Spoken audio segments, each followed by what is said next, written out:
materialize contents that arise from it as the waves of the sea or the rays of the sun.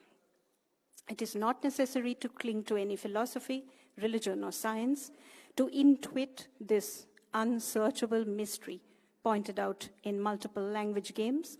The question remains open from our finite condition, and it is really enough with this opening, with listening to what speaks in silence. The very genesis of the macrocosm is mirrored in the microcosm that we are, and as Icaro shares and intuits, the vocal cords are the physical manifestation of other more elemental strings that regulate the tension of the spirit. According to the Sankhya philosophy of India, Sankhya means string. The spirit, or Purusha, is confused and identifies with matter, Prakriti. It can only free himself from this tension by recognizing himself as what it is, spirit.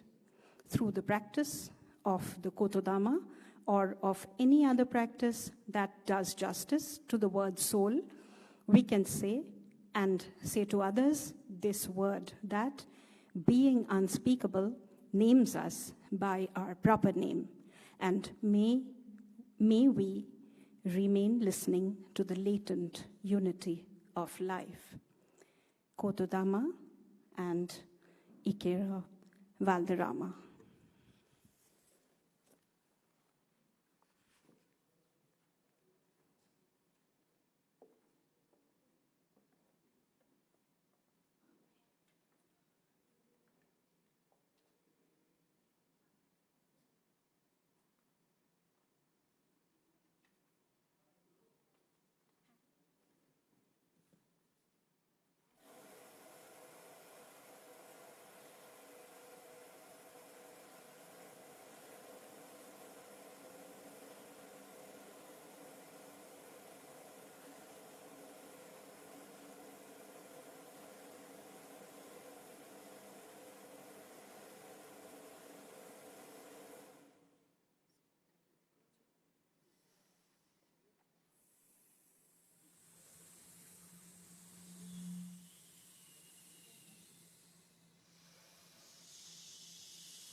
That was the result of the Kotodama workshop conducted by Ikaro Valderrama with the visually impaired members of Onnodesh. May I now request Ikaro Valderrama to inaugurate the Kolkata Poetry Confluence formally. Could we have the plant brought on stage, please?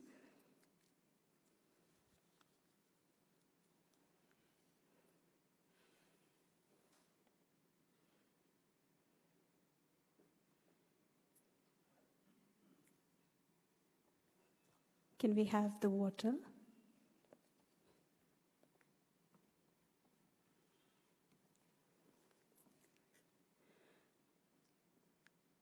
The festival is being inaugurated by Ikaro Valderrama by watering the plant as a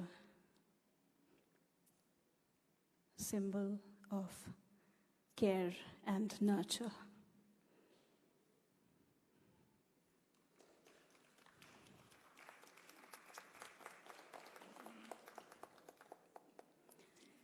May I now request Mohammad Nurul Huda to come on stage.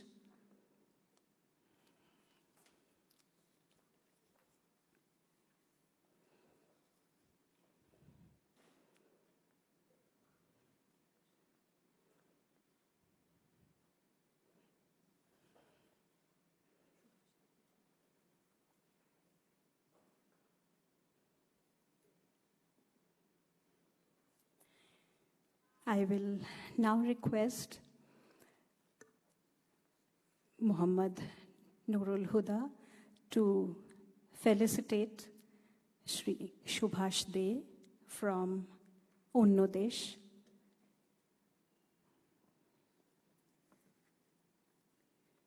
Shri Subhash De, ekটু এগিয়ে আসুন।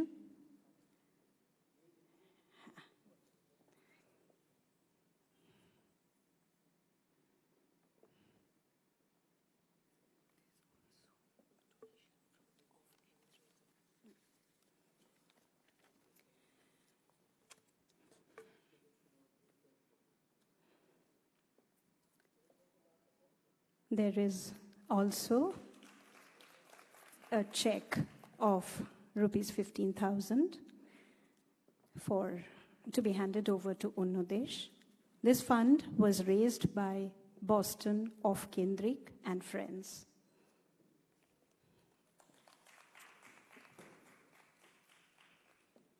Thank you.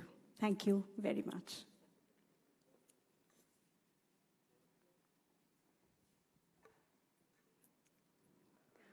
And so we come to the end of this part of the program. Thank you.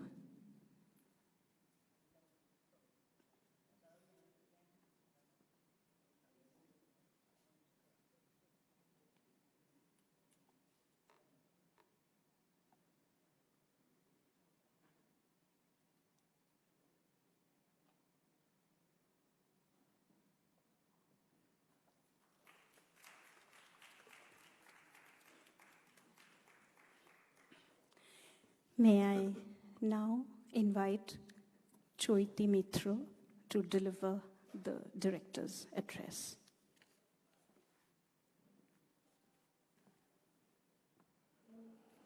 Thank you, Kathakali.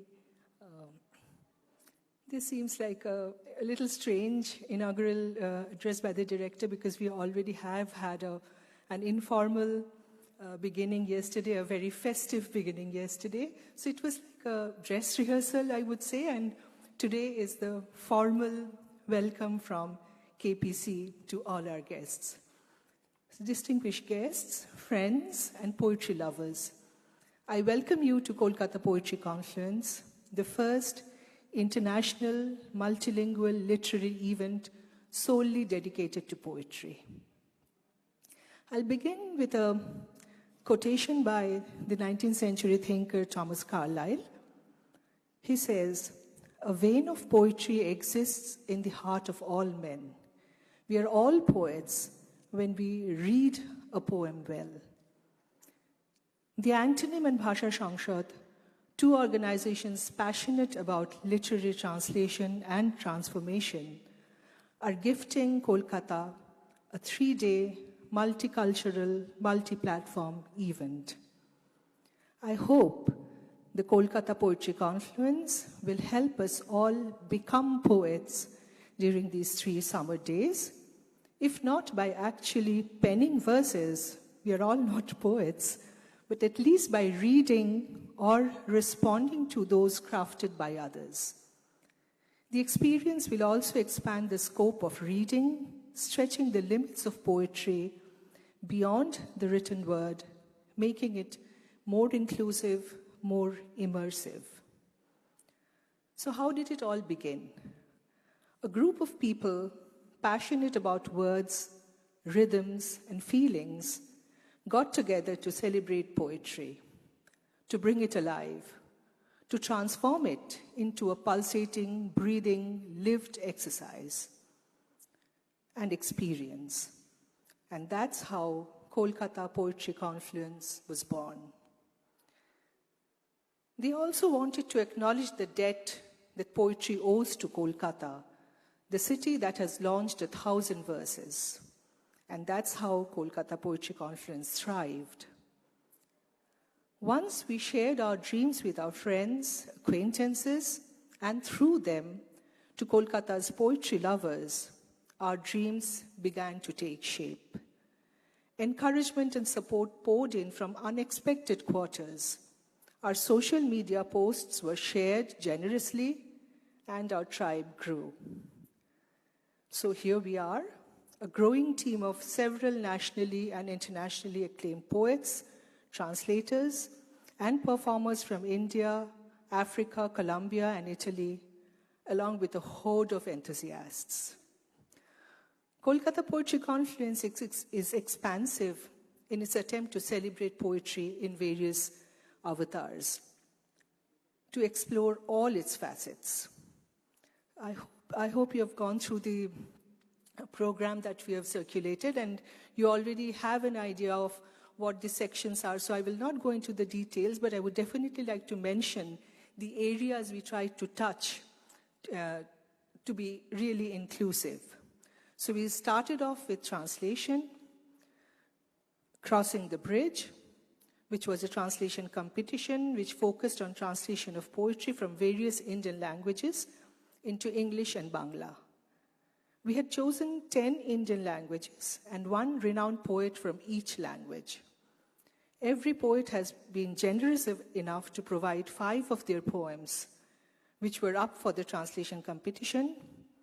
The Jibonanando Award for Translation into English is awarded by the Antonym, and the Shonali Ghoshal Award for Translation into Bengali is being awarded by Bhasha Sangshad. We also explored music of poetry, where the performative possibilities of poetry are touched upon. So we focus on performance of poetry as music, theater, installation poetry, rap, slam, and such other forms. So what we really wanted to do was to transform poetry from words to experience, from the page to the stage. We also tried to provide yesterday a platform for young poets to showcase their talent, and we named it very enthusiastically as Poetry in the Air. And those of you who have been following us for the past 2 days have experienced that we have been trying to be as inclusive as possible, and we call this section Poetry Cares, where we have taken an initiative to take poetry beyond simple entertainment and explore its therapeutic quality, and at the same time making it more inclusive by presenting workshop-based performances by visually challenged performers, as well as by children belonging to the autistic spectrum. And last but not the least, the Kolkata Poetry Confluence has given us the opportunity to move from the virtual screen to the page. So it has seen yesterday evening, we saw the launching of the print version of the Antonym magazine. And as the director of the conference, I would request all of you to please go through the magazine is available outside at our stall. Please go through the magazine and encourage us and give us your valuable feedback. And both today and tomorrow, we have a number of translation workshops, we have conversation with poets, seminars, panel discussions with renowned authors, translators, and academics. So friends, we have tried our best. It's up to you to encourage us, to criticize us if you want to, if you feel like, but I'd really request you to be with us in this journey. And of course, we couldn't have done it alone.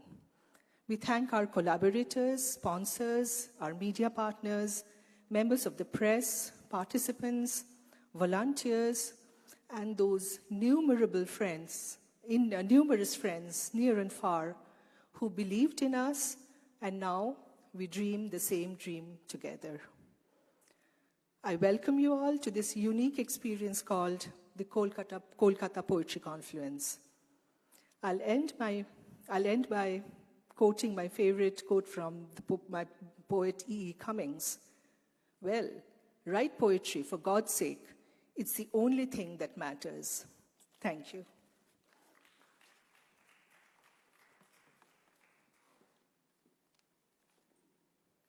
Thank you, Chaiti. We will now take 5 minutes to set up the stage for 2 very interesting panel discussions. Thank you.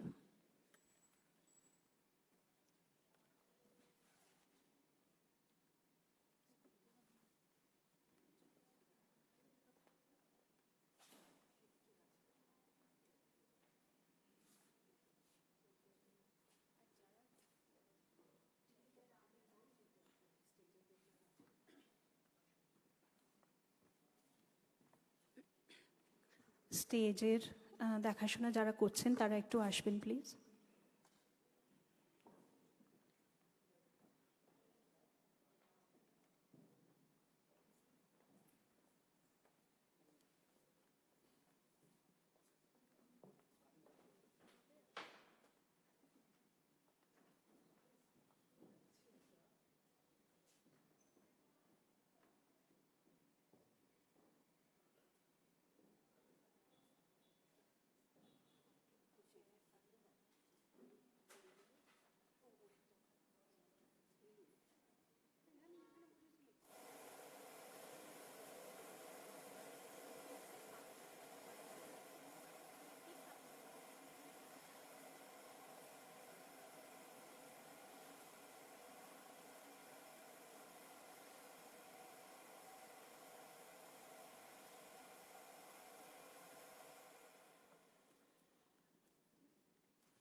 বই কিনে হচ্ছে সেগুলো গাড়িতে রাখা হচ্ছে আমি এগুলো সব নিয়ে চলে যাবো আমার এখন চেক করার জন্য আমি নিয়ে এসেছি এগুলো ল্যাপটপে চেক হলে চেক ওয়াটি হলে চেক হলে হলে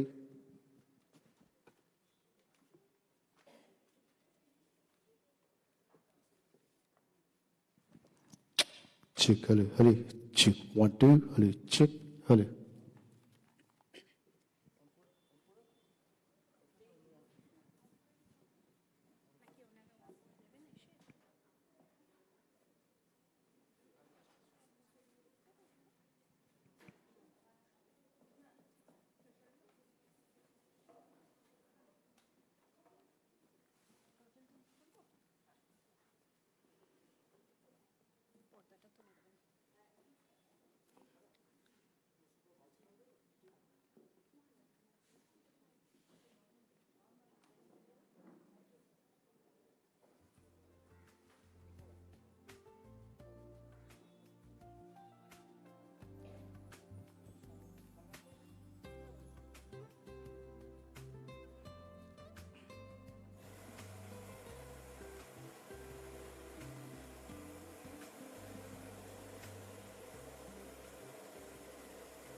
For an interesting conversation on the politics of translation, may I invite on stage K Satchidanandan, Nirmal Bhattacharjee, A.J. Thomas, and Mohammad Nurul Huda. May I invite all of them on stage, along with the moderator, of the conversation, Nishi Pulugurtha.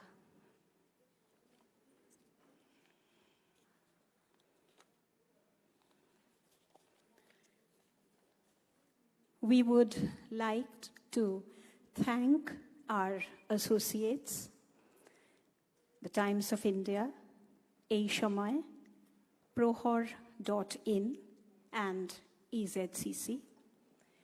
We would also like to inform that the first issue of the Antonym, the print magazine, was released yesterday, and we urge you to get your copies.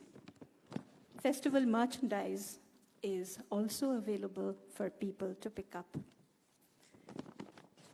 It is my pleasure to introduce the poets and translators on stage. K Satchidanandan is a bilingual poet, critic, editor, playwright, and fiction writer. He has won 52 literary awards, including the National Sahitya Akademi Award, the Dante Award from Italy, and Poets Laureate Award from the Tata Literary Fest and from Kerala Sahitya Akademi. He has 32 collections of poems in Malayalam, 10 in English, and many that have been translated into other national and international languages.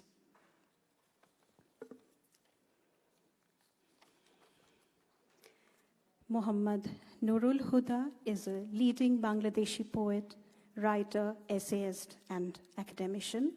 He is widely known as a national identity poet. He has received the Ekushe Padak, the Bangla Sahitya Akademi Award, SARC Literary Award.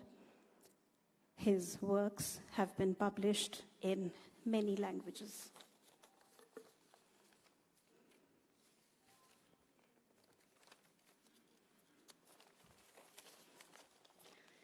Nirmal Kanti Bhattacharjee is a writer, editor, and translator. He has edited Indian literature for several years, was the director of the National Book Trust, the director of K Birla Foundation, among others.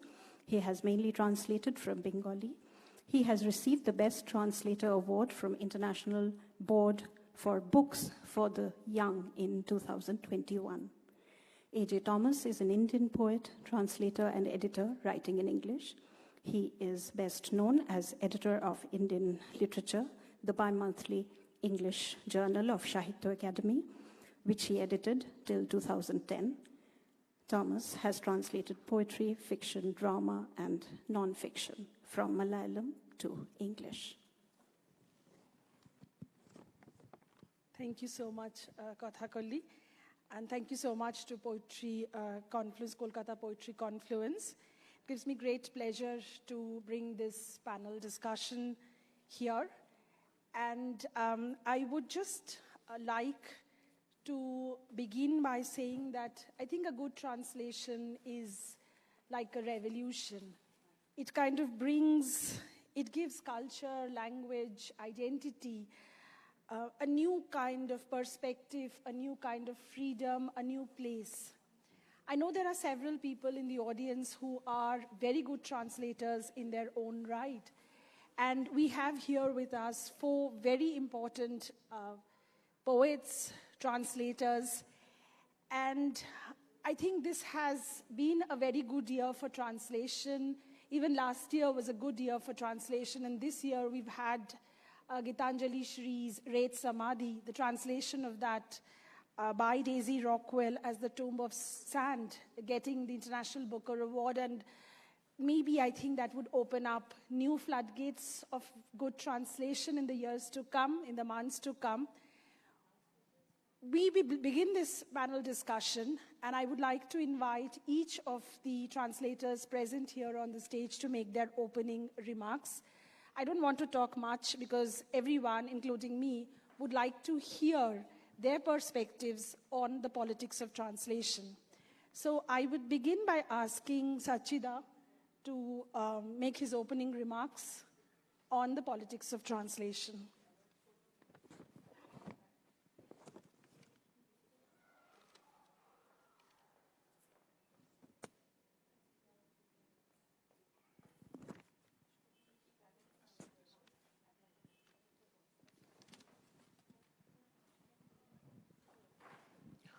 Thank you, Nishi, and thank you, my fellow panelists. Indeed, politics itself is, translation itself is a political act in a very subtle sense of the term, because every question associated with translation is, or at least implies, a political attitude, a political opinion, a political position. Questions like who translates, whose experience is being translated, who is the author, who are the target audience, what is the historical and social position of the respective figures involved in the act, and their affiliations in different terms like class or tribe or caste or religion or ideology, or generally the worldview. So translation can be used, as we very well know, to dominate and control people, or to initiate a cultural dialogue among people. So it is a process that obviously has political implications. When you translate, for example, from a powerful language to a less powerful language, you are trying to empower the less powerful language, because it gets to know some of the major classics in another language. It gets to know how poetry, fiction, or whatever is being written in another language. It gets acquainted with new structures, new forms, new idioms, new ways of looking at things. And so this transaction becomes, to the target language, a kind of empowerment. And what happens when you translate from a so-called minor language? I don't believe there are major languages and minor languages at all, but a less celebrated language, let me say, or a less familiar language, a language with which we are not completely acquainted. From such a language, when you translate a poem or a story or whatever into a so-called major language, let us take the example of English for the time being. In India, I think that should be a good example. If you translate a work from Santali into English, what happens? Are we empowering English? No, this is the strangest paradoxes, perhaps, that has struck me deeply whenever I think of translation. When we translate from English into Santali, it is empowering Santali. And when we translate from Santali into English, English would never, the English, or those who speak English would never admit that it empowers English. They would say it also empowers Santali, because a less known language is getting known in another language. A less known work in a so-called minor language or even a dialect is now becoming a piece of world literature, because it gets translated into English, which is supposed to be a global language, even though for us a colonial legacy. So there is some act of empowerment here. There is also a kind of hidden power play happening, because when you translate from Bhili or Santali or Garo or Gamut or any of these tribal languages, for example, into English, not necessarily English, even into, say, a language like Hindi, or even languages like Malayalam or Bengali, you feel you are in some sense empowering Santali or Pili or Garo or Gamut or any of these tribal languages. So there is a kind of empowerment really happening there. There is also the feeling that the other language, the target language, is somehow more powerful than the language from which the translation is what you call the original, the original language. So there is always some kind of a power play. And this happened a lot during the colonial era. We are all familiar with certain works dealing with colonial translation, because the colonialists chose to translate certain works into English and chose to ignore certain other works. Because what they wanted was to understand Indians through certain texts. At least they believed blindly and foolishly that they could understand India if they could understand, say, Bhagavad Gita, or maybe Arthashastra, or maybe even Manusmriti, because they thought these were seminal texts through which Indian culture expressed itself once upon a time.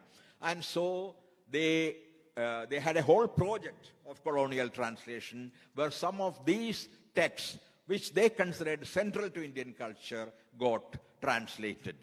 And through them, they tried to understand the Indian people. While several works, very important literary works in several languages, were ignored.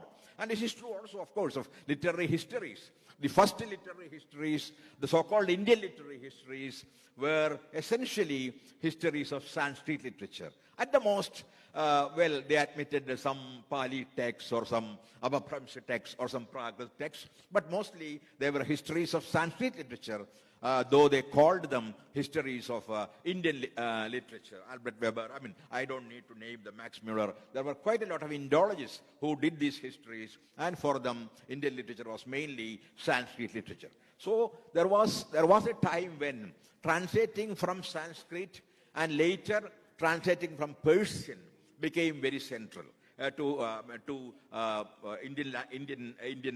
the Indian scenario of translation.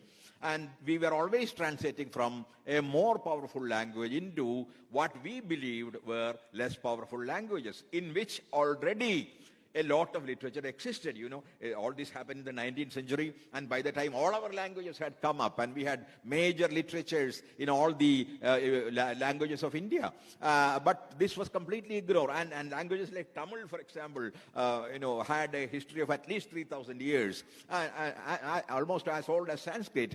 But then this fact was completely ignored, and these languages were sidelined. So what I wanted to say was that there is always a kind of hidden power play in the act of translation, and this colonial agenda somehow we got stuck in that agenda to some extent, and even now we consider being translated into English as an act of major empowerment, because then suddenly a writer becomes international, and another poet who may be a better poet, who is not translated into English, somehow remains a local poet or a regional poet.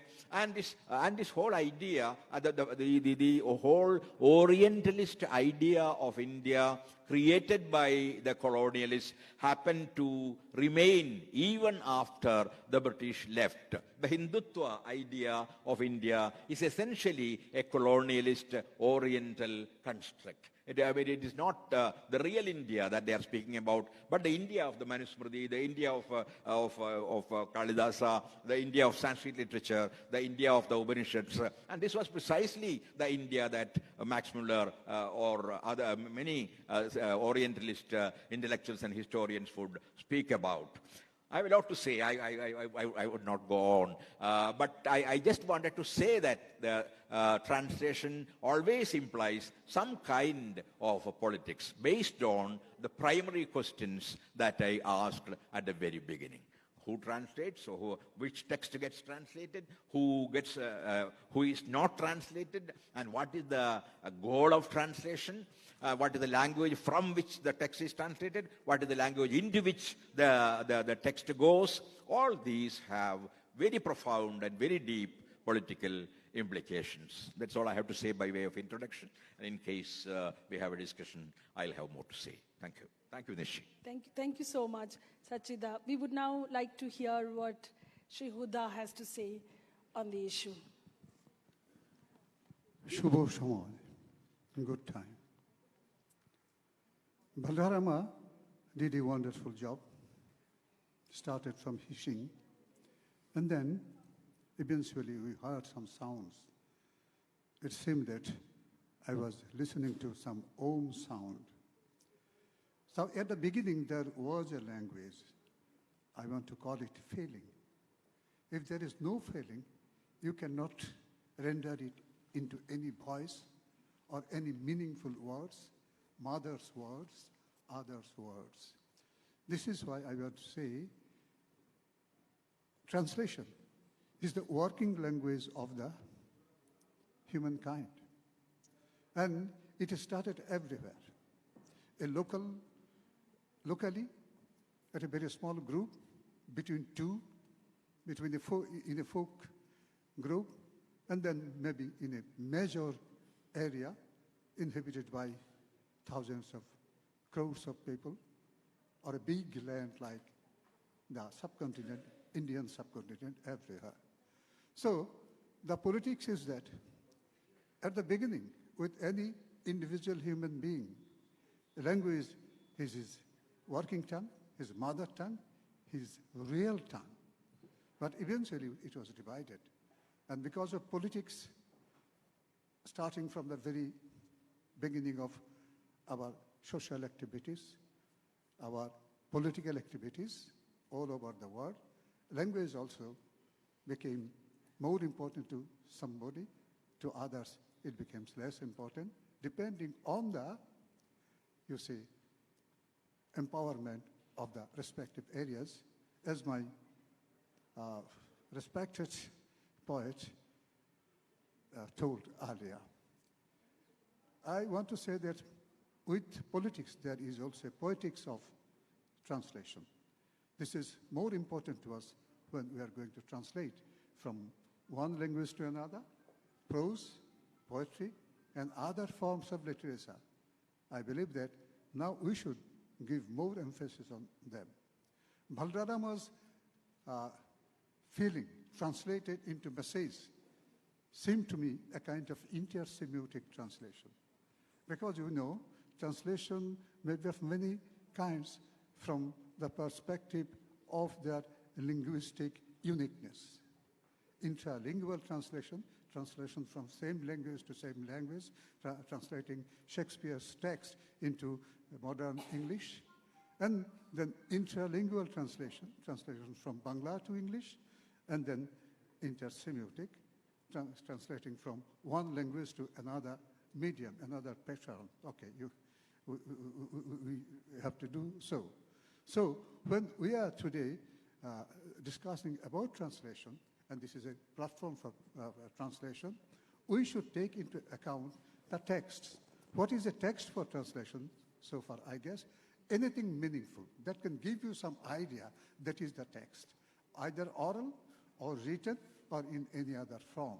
Now, how to transfer it from one text to another? From SL to TL, source language to target language, you need to have pass through some levels. Academically, you know, the literal level is there, the cohesive level is there, referential level is there, and the level of naturalness. This is what I believe urgently needed for translation from one language to another, especially when we go for translating poetic text, because while translating poetic text, we cannot translate essentially the music of poetry. Phonemic translation is almost an impossibility. And when we confront this kind of problem, we say that intransferability of the text. Now, I suggest that if we have to go for good translation, every translator has to render himself into a creative writer. It means he must have an equivalent text in the target text, keeping the intention of the SL poet, SL writer. It's also a kind of poetic way of arguing, rendering the one text from one language to another, and also a kind of politics. What is the politics? Politics, I want to say, when you take the consideration of referential level, you have to take all the cultural, political social and other elements imposed, ingrained in a text. You will not get parallel of all those things. Say, in Bangla, there is a word, everybody you know, bowl. There is no exact, you say, word for bowl in English or any other language, but it's narrow word we can get, the mystic. But what kind of mystic? So we have to keep it intact. These are the poetic problem, translatable, creative problem, I should say. So this is why a poet who will translate from one language to another, the feeling, he must recreate, make another text who is equally reads well, good, almost, we should say, natural in that language. This is my humble submission, and I feel that this process of translation will be perfect only after ages of our, you see, this kind of discourse. Because we know that first translation perhaps happened from translating from religious text from one language to another, as my previous orator said, that it is also a kind of tactics. And now we are heading towards a humankind who are not bothering about religion, but aesthetics. So our translation should be done now from almost a neutral platform. That's why I plead for an aesthetic transference of our all subjects, all contents from one language to another. With these few words, I conclude what I have to say. Thank you very much. Thank you so much. Thank you for bringing in the importance of aesthetics in translation. We would now like to hear Shri Bhattacharjee make his remarks on translation. Thank you, Nishi. Actually, some of the things I'm going to say will echo certain points which was already made by Dr. K Satchidanandan. Mr. Nurul Huda also talked about essentially the process of translation more, but I like to take it a little back to the theoretical side of the politics of translation. Actually, the term was, it came into vogue when Gayatri Chakraborty Spivak published her seminal essay titled The Politics of Translation. And in this translation, she brought together feminist, post-colonialist, and post-structuralist approaches through various examples from her engagement with the English translation of Mahashweta Devi's Bengali stories. She highlighted the tension between different approaches, and she calls for the surrender of the self by the translator to the text. Now, what exactly does she mean? As a translator, speaker is quite aware of the challenges one faces while translating. Therefore, she understands why one tends to play safe by siding with logic over rhetorical inferences. That we always do. While translating, we try to make our final text logical in reading. And in the bargain, we often miss out a lot of the original rhetorics. So she explains that in doing so, one loses vital clues hidden in the source text. To decipher these metaphors, which get lost in between source and the translated text, she calls for development of love and affinity to the text by the translator. And lastly, taking cue from the post-structuralist like Derrida, Spivak wants to deconstruct the preconceived thought processes that she sums up in terms of three-tiered notion of language. So our notion of language can be broken down into three tiers. One is rhetoric, another is logic, and another is silence. She proposes a totally different kind of approach. Whenever we approach by this rhetoric, logic, and silence, we tend to valorize the target language, and we tend to neglect the codification in the source language.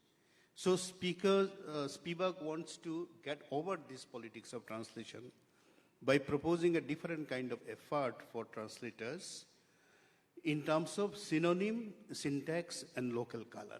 These are the three standards he makes. Now, as a translator myself, I tend to agree to Spivak's view. For politics of translation currently gives prominence to English and other hegemonic languages of the ex-colonizers, as Dr. Satchidanandan also mentioned. Translation into these languages from Bengali too often fail to translate the difference of the Bengali view because the translator, albeit with good intention, over-assimilates it to make it more accessible to the Western readers. Now, I'll give you two examples on this. Nishi mentioned this International Booker Prize by Gitanjali Shri for her book Reth Samadhi, which has been translated into English as Tomb of Sand. Now, how does the politics pans out? Politics pans out in the process of this selection. Even despite being one of the finest translations done in India from an Indian language into English, it would not qualify for the International Booker Prize because it was not published in UK or Ireland. So the book has to be published in either UK or Ireland to qualify for the Booker Prize. Now, how do you do that? For that, you need a white translator. You need a translator either from England or from USA who has some kind of clout and who will be able to publish the book from England, a niche publishing with a very high price. This Tomb of Sand is priced around 1800 rupees from this original British publishing, but an arrangement is simultaneously made that immediately after that, once it receives the prize, it will be done into India by Penguin India with a cover price of around 350 rupees. Now, here the politics of translation comes into play. Which translator in India or which author in India will be up and about to manage to publish his or her book from England or Ireland? You cannot do that. For that, you need certain kind of resources and certain kind of backing somewhere. Number two, politics of translation also pans out in terms of the choice of words. I have a very serious problem with tomb, Reth Samadhi, and it is about a woman, a very old woman, and it is about her, awakening and her decision to cross over to Pakistan to beat the partition and all. So, tomb has a totally different connotation.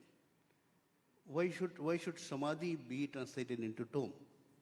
Because if you translate Samadhi in terms of Indian, or I'll go to the extent of saying in terms of Hindu approach, then the translation of the word Samadhi may not communicate to a British reader.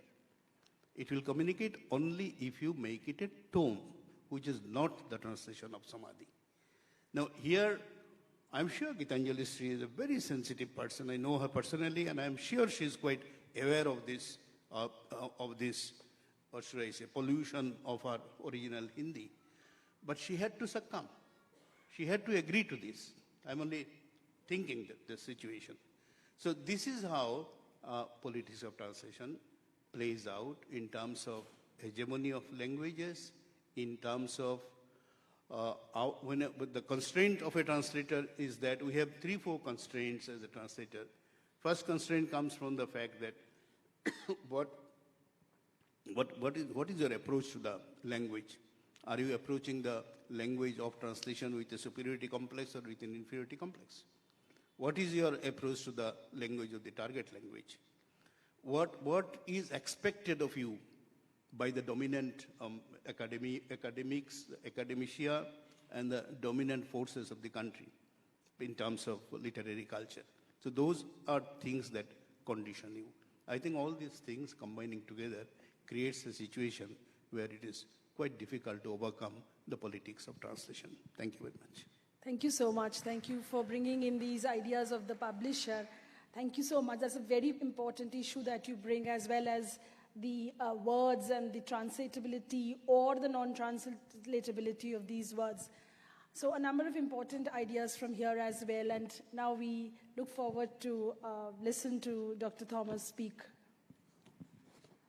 First of all, I'll begin with thanks to Vishwadip Chakraborty and his excellent team for inviting me and us to the beginnings of what I hope will grow into a great tradition, this Kolkata Poetry Confluence. So we are, I think I sense a kind of history being made. So this is exciting for us. And I wish it all success. Let me thank Vishwadip again for, Nirmal, for putting me and Vishwadip in touch. That's how it all began with, from my side.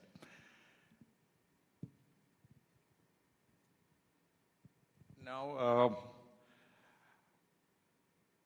listening to Professor K Satchidanandan speaking about the colonial agenda in appropriating seminal Sanskrit texts which suited them and misrepresenting them as Indian literature or Indian tradition. So that's how translation has worked for us from the beginning here in the international context. What I'm going to suggest here, all three of them spoke about the theory of translation, more or less, and I'm going to very practical, brass kind of suggestions, which I'll come to very soon. Going back to the regions and the regional languages and cultures is the correct antidote to the homogenization or giving one particular language dominance over the others and touting it as a national literature. We can, or the national language of power, we can think of empowering the regions or the individual languages of the regions. So that's what I'm going to talk about. As Vishwadip states in the email containing the theme of this panel discussion, I quote, "Translation communicates an extended understanding of varied cultures which one is not born into," quotes close. This is particularly so in our Indian context. Though as a Malayali born in Kerala, I grew up as a kid familiar with Tamilians who were mostly roaming mendicants, whom we referred to generally as Pandi or Pandikaran. But later in life, as I had occasion to live for long periods in border towns of Kerala, like Manantawadi and Kumali, I encountered Kannada and Tamil languages and cultures in real time. Because we were neighbors, their lifestyles, dress, food, cultural modes, etc. confronted us. In the case of Tamil, it was a constant contact. I was in constant contact with this language for 16 years when I was living in the Periyar Tiger Reserve, Thekadi. I was working there in the Kerala Tourism Development Corporation. Becoming aware of linguistically and culturally interconnected zone, including my native state, created in me an eagerness to watch their films, listen to their songs, and read their literature. The best way to read their literary works would have been to read them in Malayalam translation. I read Pudumai Pittan, Jayakanthan, Kalki, and other greats of Tamil through Malayalam translation. However, reading Malayalam translations of Kannada's master writers like K. Shivaramakaranth, Sri Krishna Alanahalli, You are Anandamurthy, Chandrasekhar Kambar and KP Purnachandra Tejasvi was an unforgettable experience at that early phase of my life. Of course, the influence of national award-winning films from eponymous novels like Chomana Dudi, made from Shivaram Karan's iconic novel of the same name, Kadu from Sri Krishna Alanahali's, and Samskara from Anandamurthy's masterwork had led me to their original authors. But the reading was exhilarating in their Malayalam translation. In the light of my experience, which I described just now, looking into our national context, we can see that the literature of our regional languages of particular geographical zones, which are loosely bound by centuries-old cultural and linguistic bonds, need to be translated among themselves, and not through the help of linked languages like English or Hindi. Let us take the case of the Eastern Zone. Odia, Bangla, and Assamese share close familial links.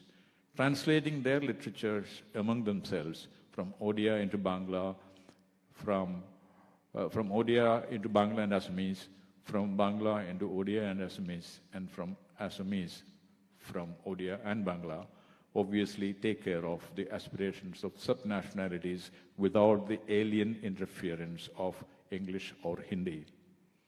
Similar suggestions can be made about language groupings like Gujarati, Marathi, Rajasthani and Punjabi in the west, Kashmiri and Dogri in the north, Marathi and Konkani along the southwest, along the Konkan coast, and Tamil, Malayalam, Kannada, and Telugu. Of course, Tulu is there, but that is not linguistically connected like these four, of the subcontinental South India.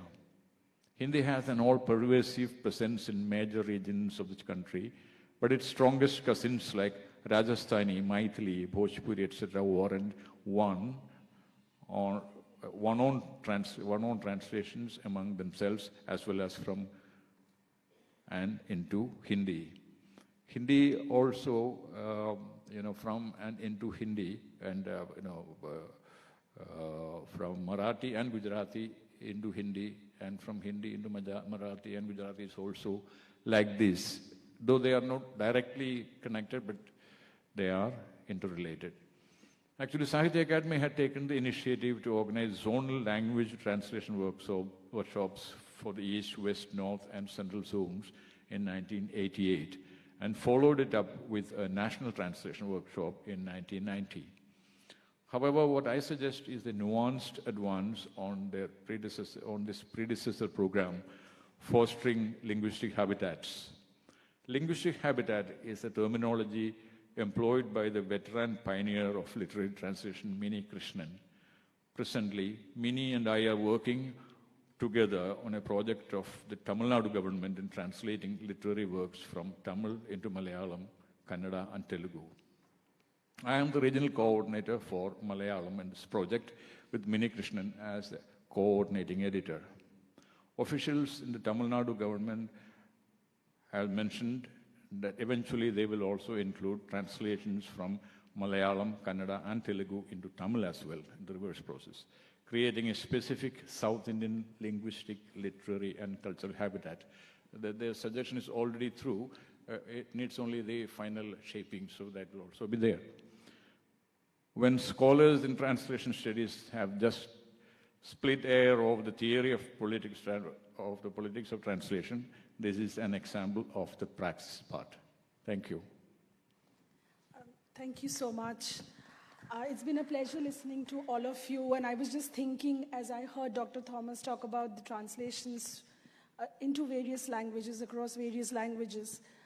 I myself read a number of languages, and I was just reminded of my mother, who often spoke about how she knew about Bengal through Sharad Babu's stories. That was how Sharad Chandra was translated into Telugu. And I was just reminded of that. We'll just end this program, this panel discussion. But before we end, we would like to hear each of our panelists, who are poets as well, to read something from their works. So if you could each read.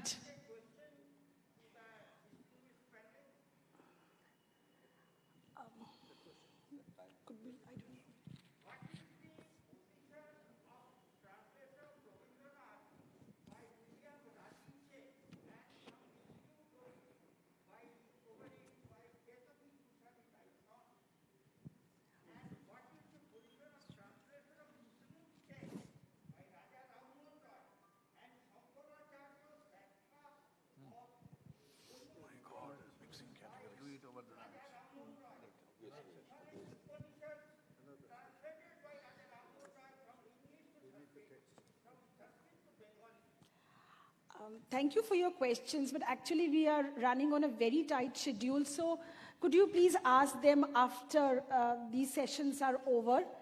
Right, we have a very short, tight schedule right now, so we'll just listen to them read from their works, because we have another panel waiting. We're already running behind schedule, and you could surely ask your questions to them when they'll be available. So could we have each of you read a small little text of yours, a poem of yours?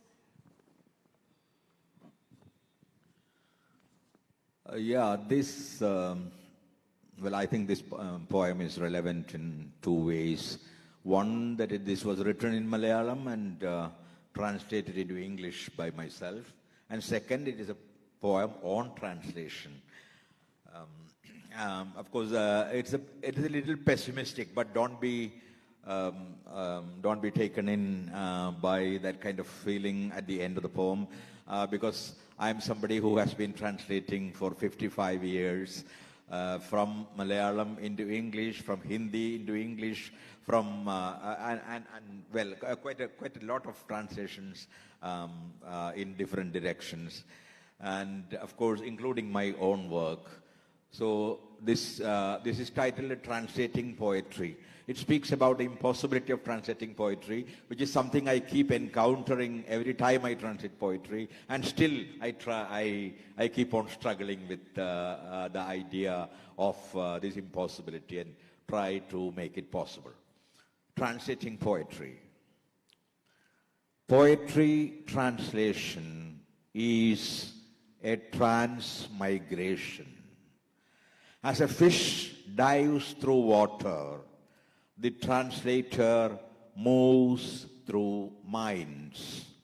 On the bank of each word, in the thick sand, please read she too, he kneels studying the color of each shell, blowing each conch.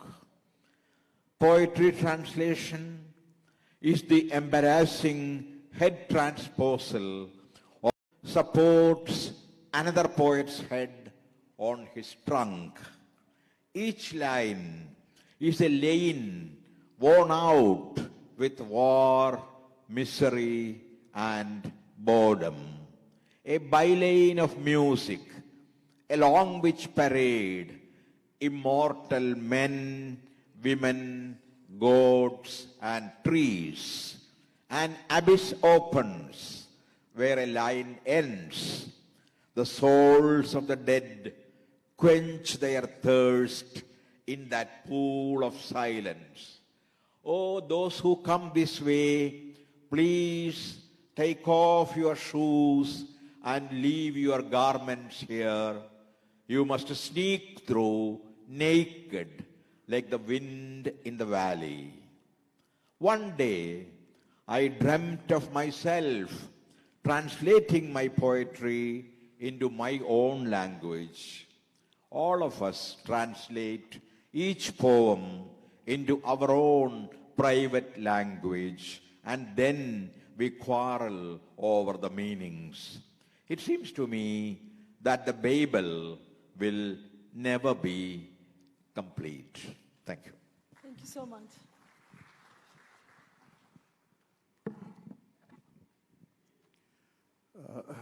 Dhunobad, thank you. Both the texts are translated, first in Bengali, then in English. I translated from my feeling to Bangla. Mriter buke ফুটবে ভাষা, আপন বুকে কে বুনেছে কাকনে ভালোবাসা, বউ কথা কও আমার পঙ্খী ভাষা। কেমন সে বউ, কোন গ্রামে ঘর, গ্রাম তো নয় চম্পক নগর।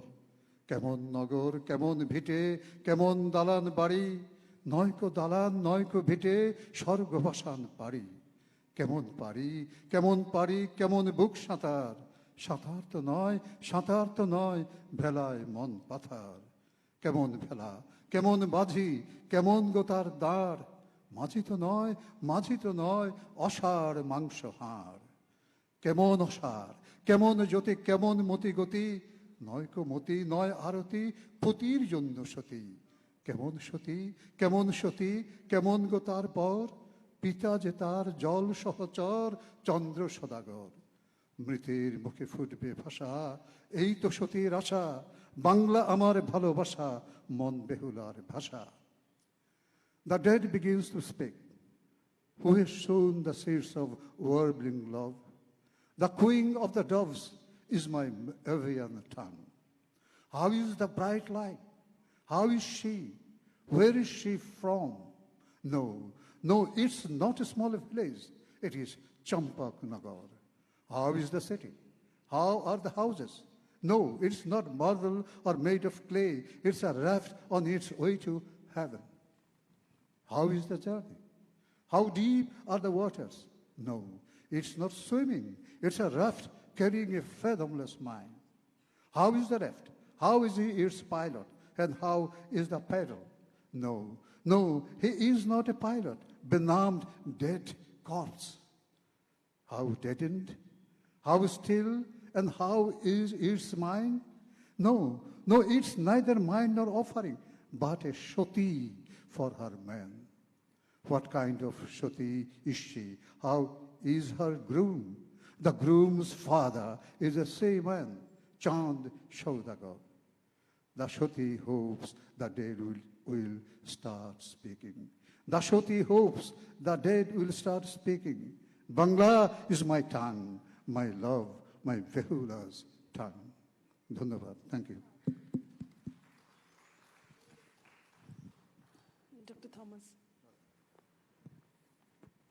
Dr. Thomas. Thank you. Professor Satchidanandan has recited one of his finest poems, in fact, own translation, very topical, and poetry translation. But he has also, in translating his own poems, he has, for any student of translation studies, you will see that there is a rubric called author as translator. So he's representing that also. And let me read a poem that I've written very recently. It's about a month ago. So I had a dream like Coleridge had. So I wrote it down quickly, not to forget the lines. And the poem is titled, In the Eyes of the Beholder. It was a dream, and as dreams go, the details are vague. And Coleridge-like, I committed to this digital file what was fresh in my memory once I woke up.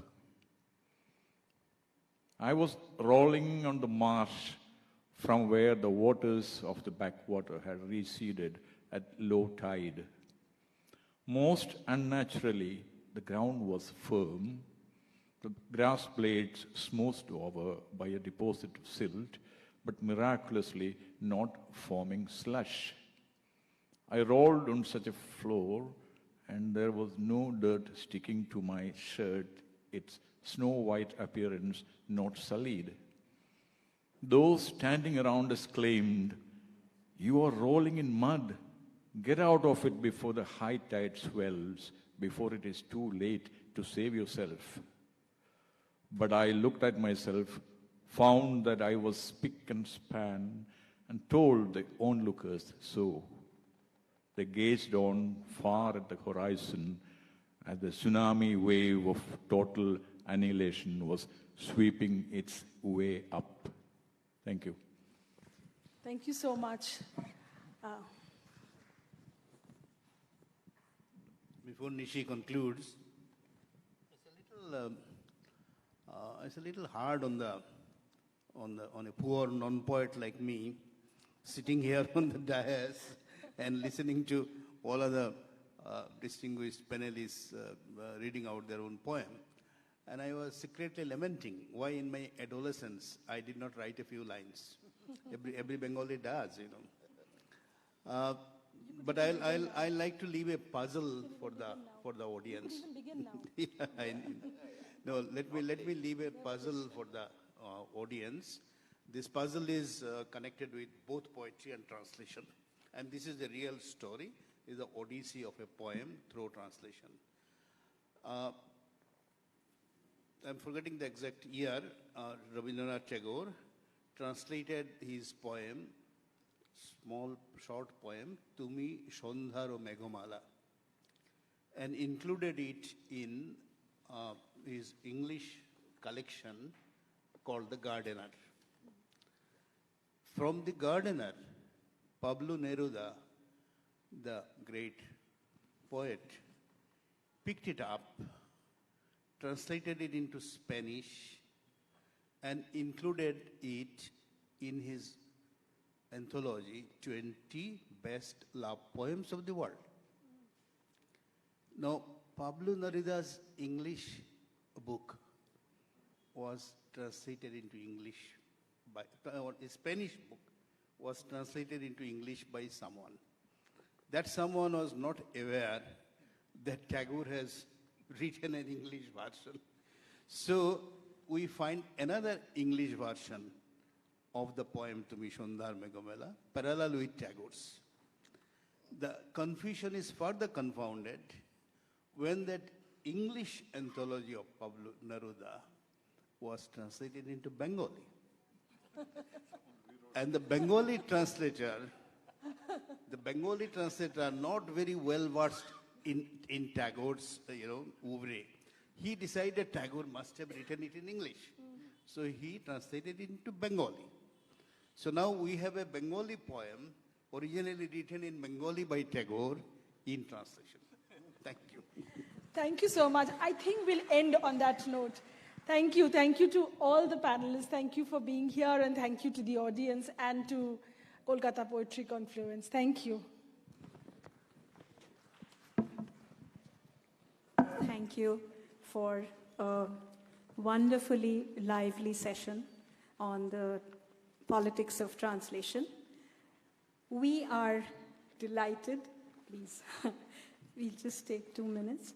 We are delighted that Mohammad Nurul Huda has selected this platform for the launch of 2 of his recently published books of poetry. So we would request him to... Just show. Okay.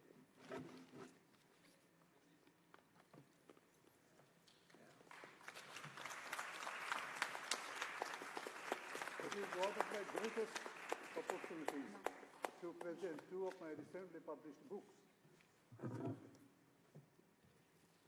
I wanted to say, hello.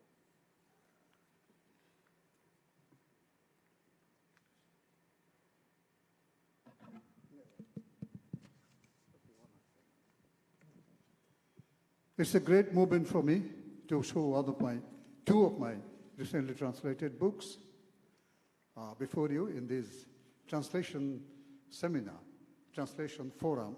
I should say translation forum means, as I believe, it's a literary forum for the world audience. The first book is called Behulaj Shari. I just read one poem from this book. This is called Behulaj Shari, not Behulaj's raft.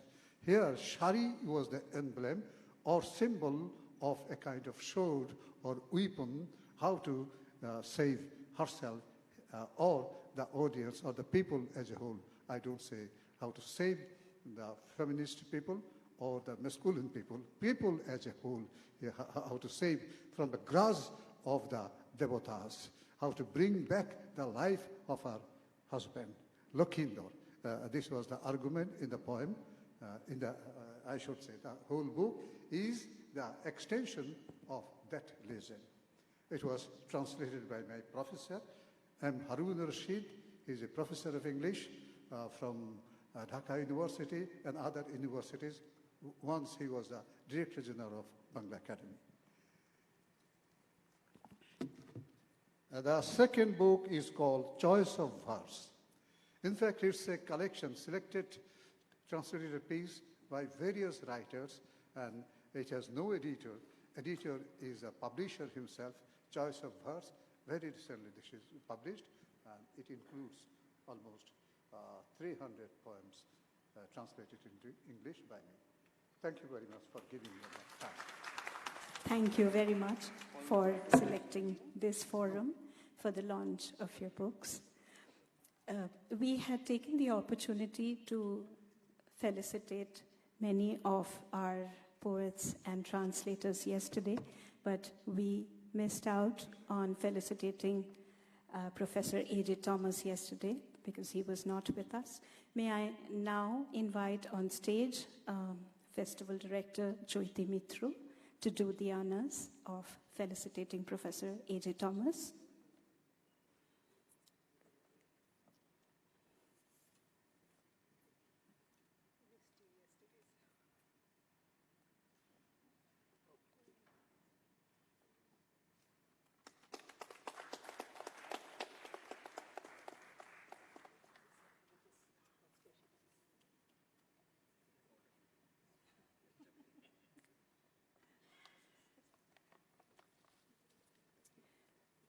May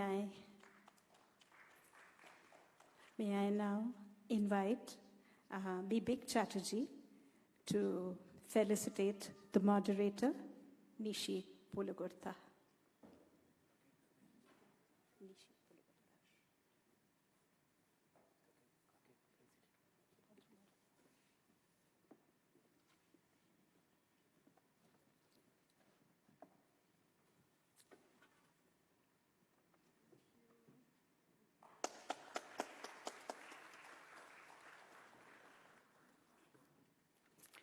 Thank you very much to our distinguished panelists and our moderator.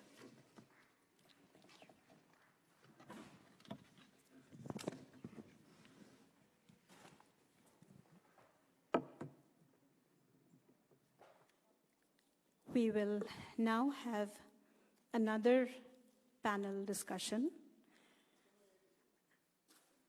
Voicing Oppression, the rise of the poetry of the marginalized. May I invite on stage Sukirta Rani and Santosh Pawar.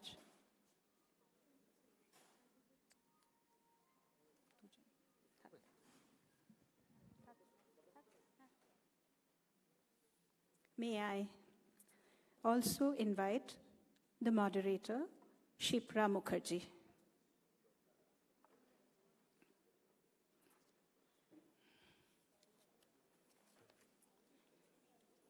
I take this opportunity to once again thank our associates, the Times of India, Aishamoy and Prohor.in, as well as EZCC. The first issue of the Antonym, the print magazine, was released yesterday. We urge all of you to collect your copy. Festival merchandise is also available for everybody to pick up.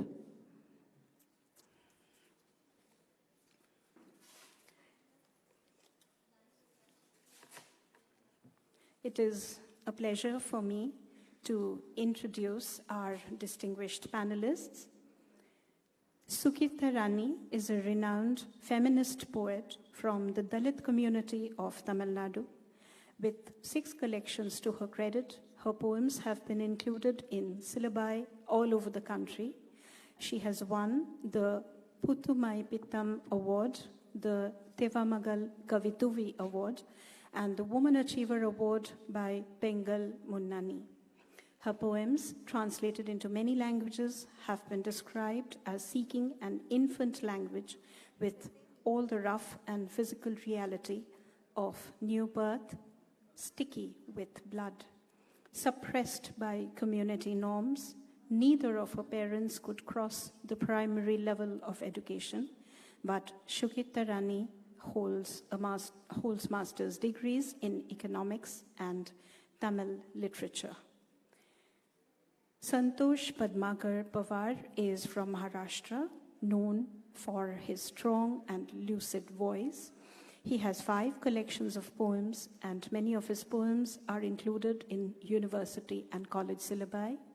He has a master's and an MPhil degree in literature and is assistant professor at Rayat Shikshan Sanstha. He has received the Abhidhanantar Award, Namdev Dhasal Literary Award, Anant Phandi, the Ananvay Kavya Puraskar, and many other literary awards. Over to the panel. Hello. Thank you, Kothakoli. It is an honor for me to share the stage with 2 much awarded poets.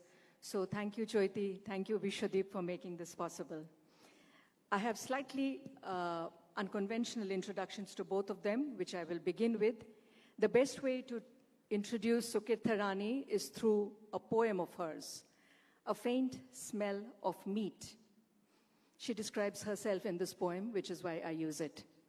In their minds, I, who smell faintly of meat, my house where bones hang, stripped entirely of flesh, and my street where young men wander without restraint, making loud music from coconut shells strung with skin, are all at the furthest point of our town.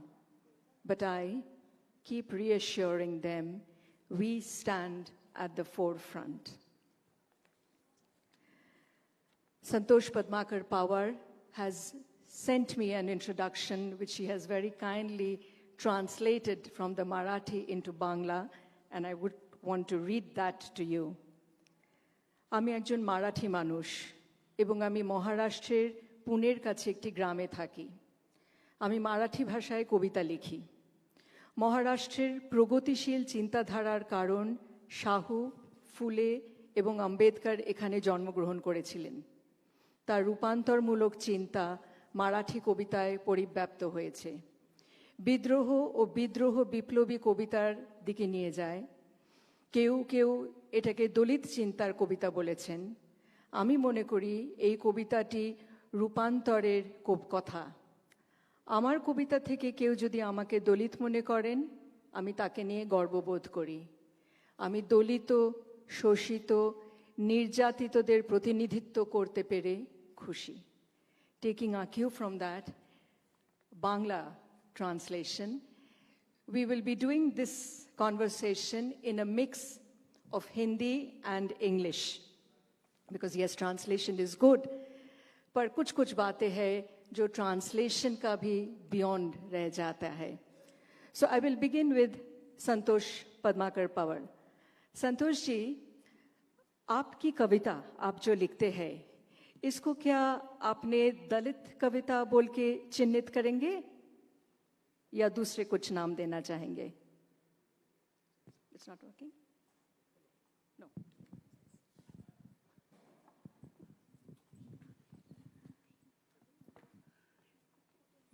मैं जिस भाषा से लिखता हूँ Marathi, through out India वो दलित कविता के नाम से ही पहचानी जाने लगी, ऐसा मुझे लगता है। क्योंकि नामदेव ढसाल की जो कविता है उसके बाद सभी ये हमारे भुजंग मेश्राम जी है, अरुण काले जी है, बाद में ये जो 2 पोएट हैं वो उनको उनके पीछे जिन्होंने कविता लिखी, तो भारत में जिसकी पहचान जिस साहित्य से हो वो तो दलित साहित्य है, लेकिन डॉक्टर बाबा साहब अम्बेडकर की जो मूवमेंट थी और जो बुद्ध धम्म में उनका चला जाना, ये जो बातें हैं ये दलित कहलाने के लिए जरा कम सोचते हैं कि ऐसा दलित न होने से हम परिवर्तनवादी ज़्यादा है, हम विद्रोही ज़्यादा है, तो उसको लेके परिवर्तनवादी साहित्य उसे कहा जाए या विद्रोही साहित्य कहा जाए, ऐसी बात अभी आगे आने लगी है। और इसके बारे में सब बोले तो जाति को छोड़कर उसके बाहर जाकर ये कविता लिखने वाले लोग जो है, जो सभी लिखते थे जो कविता बाकी भी लोग लिखते थे दलित के सिवा भी, वो भी परिवर्तनवादी साहित्य और दलित विद्रोही साहित्य उसको स्वीकारने लगे हैं। तो क्यों ना ऐसी बात जो बात बड़ी की जाए तो बहुत अच्छी बात है। Thank you, Santosh ji. Sukirtha Rani, can you tell the audience and me why did you start to write?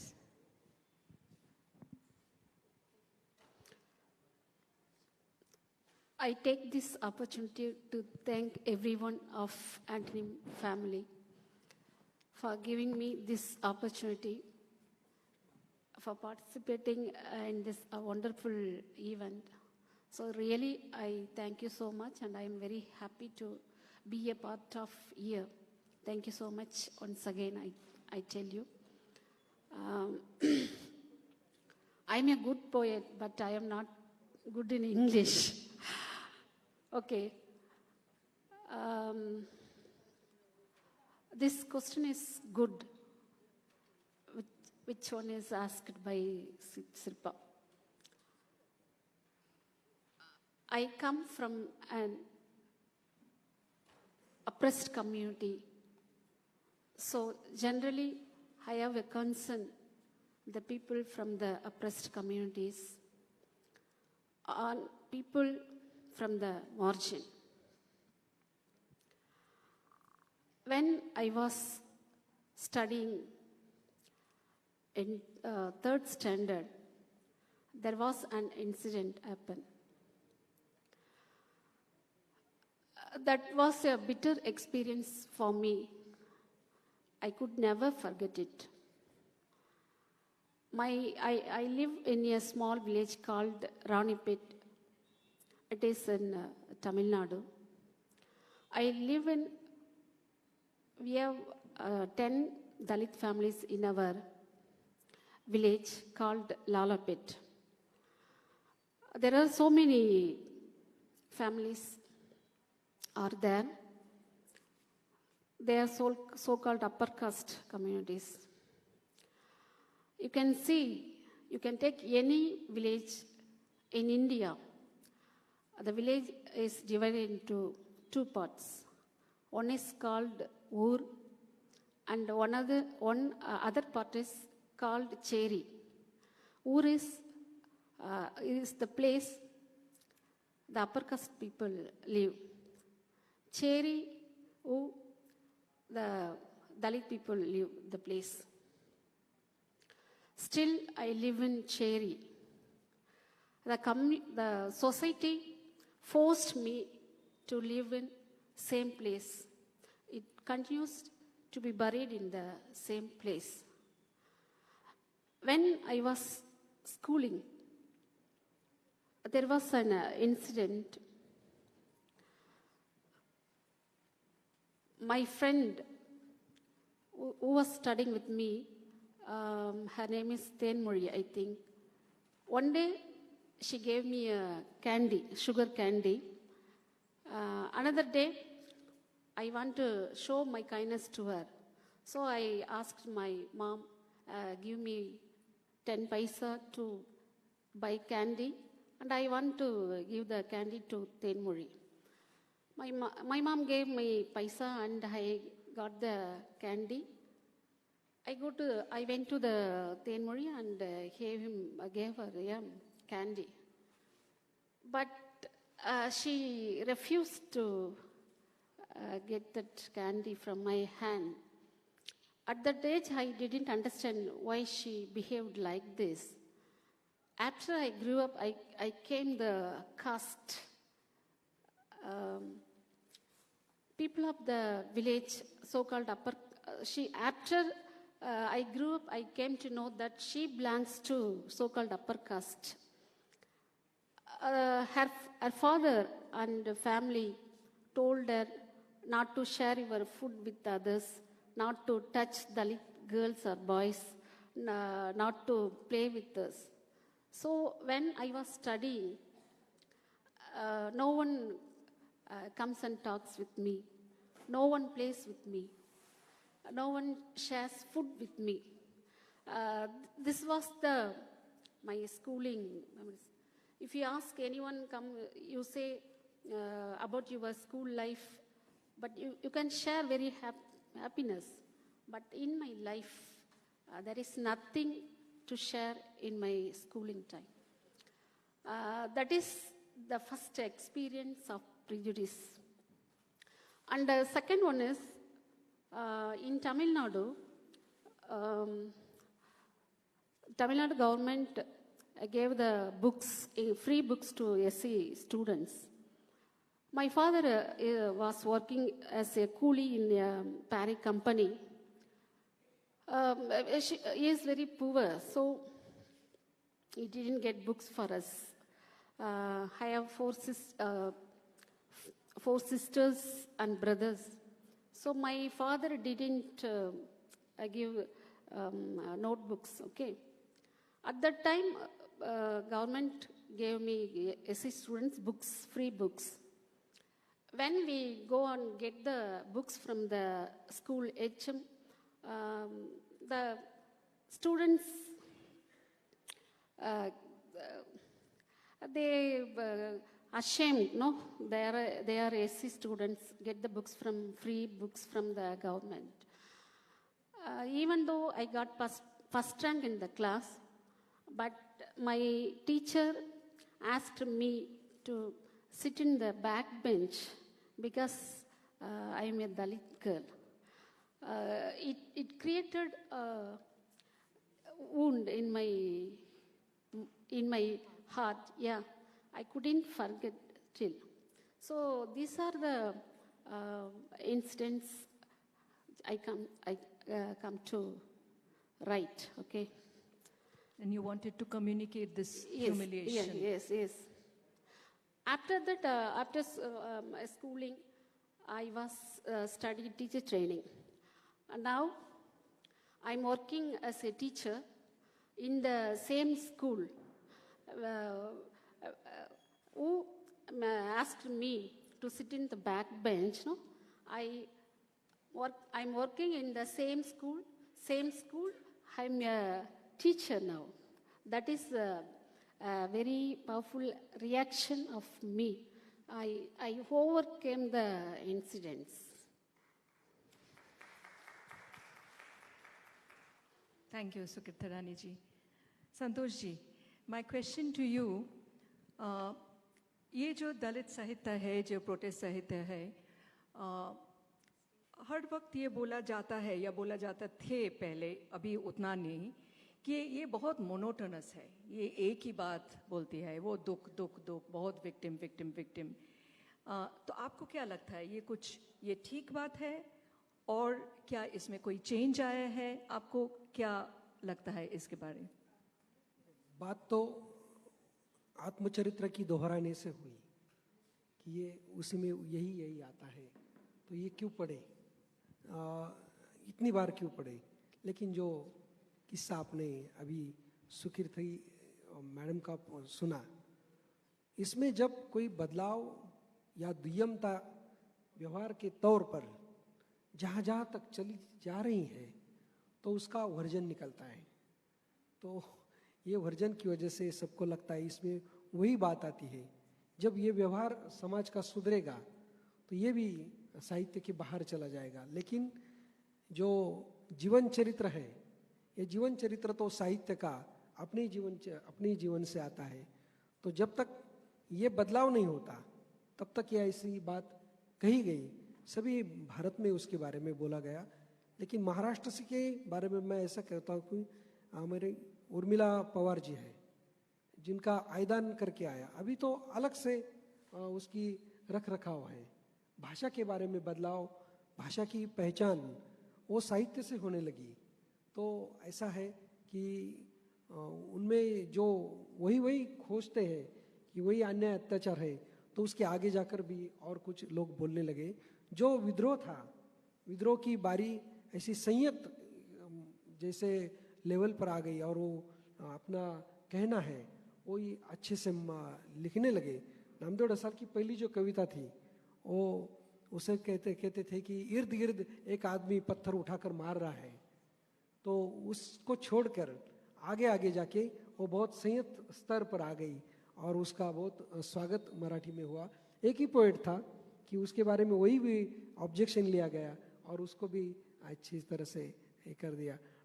उसके आगे भुजंग मेश्राम है, उसकी कविता देखी जाए तो वो भी ऐसी थी, बहुत बिल्कुल बदली है। और अरुण काले जी की कविता जब हम पढ़ने लगे तो पूरा ग्लोबलाइजेशन का प्रोटेस्ट उसने किया। जो प्रोटेस्ट जानते हैं वही प्रोटेस्ट कर सकते हैं, ऐसी बात उसमें थी। अभी जो कविता लिखी जाएगी यानी कि परिवर्तनवादी की कविता लिखी जाएगी तो वही कविता से वो आएगी। दूसरे लोग जो प्रोटेस्ट करते ही नहीं है, प्रोटेस्ट की सोचते नहीं है, उनकी कविता में वो कैसे आएगा? तो ऐसा है। मैं दलित न होकर भी तो जो मैंने कविता लिखी, मुझको सब समझते हैं कि आप क्या दलित है, दलित कविता लिखते हो? मैंने बोला नहीं, ये मराठी की धारा है, ये मैंने पढ़ी है तो ये मेरे मुझ में आ गई, तो मैं अभी उसके मुकर नहीं जा सकता, मैं इसे लेकर आगे जाऊंगा। और ये परिवर्तनवादी कवि, विद्रोही कवि जैसे नाम से मुझे जानते लोग मराठी में, तो ये ऐसी बात हो गई। तो मुझे लगा कि ऐसा कोई शख्स है, ऐसा कोई आदमी है जो ये सब पढ़कर बोल सकता है कि ये दुख हमारा भी है, ये दुख तो इनका ही नहीं, सिर्फ ये सब हमारा ही है। और इसे कम करने के लिए उसको साहित्य में आ जाए तो लोगों को सेंसिटाइज हम कर सकेंगे, ऐसी बात थी, बाकी कुछ नहीं। Thank you very much, Santosh ji. I'll put the same question to you, Sukitha Rani ji.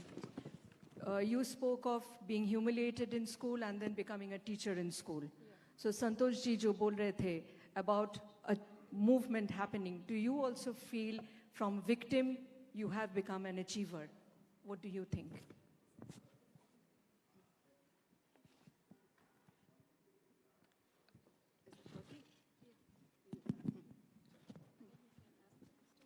Do you think the tone has changed from victim to achiever, triumphant? Definitely. I understand this question in this way. I see the question as shallow without a proper understanding of either literature or Dalit literature. No. My understanding of art is it is for people. Art is not for art's sake, and hence my writing is for people, and my writing is for the liberation of the people. No, literature is about happiness, writing about happiness, relationships, trees, and birds. But Dalit literature is about respecting a fellow human as a human. It seeks equality, fraternity, and liberty. We never ask why literature speaks common things, but questions are constantly raised about Dalit literature, speaking about our lived experience and the pains. The questions comes from the sense of nervousness, I think so. I reject this question. Dalit literature is about truth, hope, and justice. Most importantly, it raises a question towards the civil society. Those who couldn't accept or tolerate this attempt to decrease the issue by branding Dalit literature as monotonous. No? I would like to reject this. Dalit writing holds truth. They are not fictitious, they are not fabricated. They do not seek sympathy or grace, mercy. On the contrary, it questions the casteist, patriarchal, and male chauvinist society. It speaks about the annihilation of caste. It evokes conscience. It remains to constantly what you say and do, and it shows you the mirror and the ugly face of you. It seeks a social change and moves steps closer to liberation. It seeks the annihilation of caste, of which Dr. Ambedkar spoke. These form the basis of Dalit literature. Dalit writing, if writing about this makes you monotonous, aren't you equally tired of the violence unleashed on Dalit for ages? Of the killing of Dalits, of the livelihoods being demolished. Are you a victim? And preparator of a ends crime equal society, who should be written without more? We will write about your shameful act of constantly unleashing violence on Dalit without feeling tired. We will always write about you. Our writings have no tears. It has anger. It has justice. If your writing about your unjust acts makes you tired and angry, I think that is the victory of Dalit writing. This exactly is the triumph of Dalit literature, I think. Thank you, Sukita Raniji. Very important point. If it is monotonous, then the monotonous is a true picture of society which has retained its monotony of injustice. Thank you so much. Let me read a few lines of one poem of Sukita Rani which I remembered when she was speaking. This is a quotation from one of her poems. The hunger she eats, the hunger she expels, her dwelling place, whose air is sprinkled with untouchability, her oppressed community. I speak the words becoming her. My next question to Santosh ji. Santosh ji ne Namdeo Dhasal ka award aapko mila tha.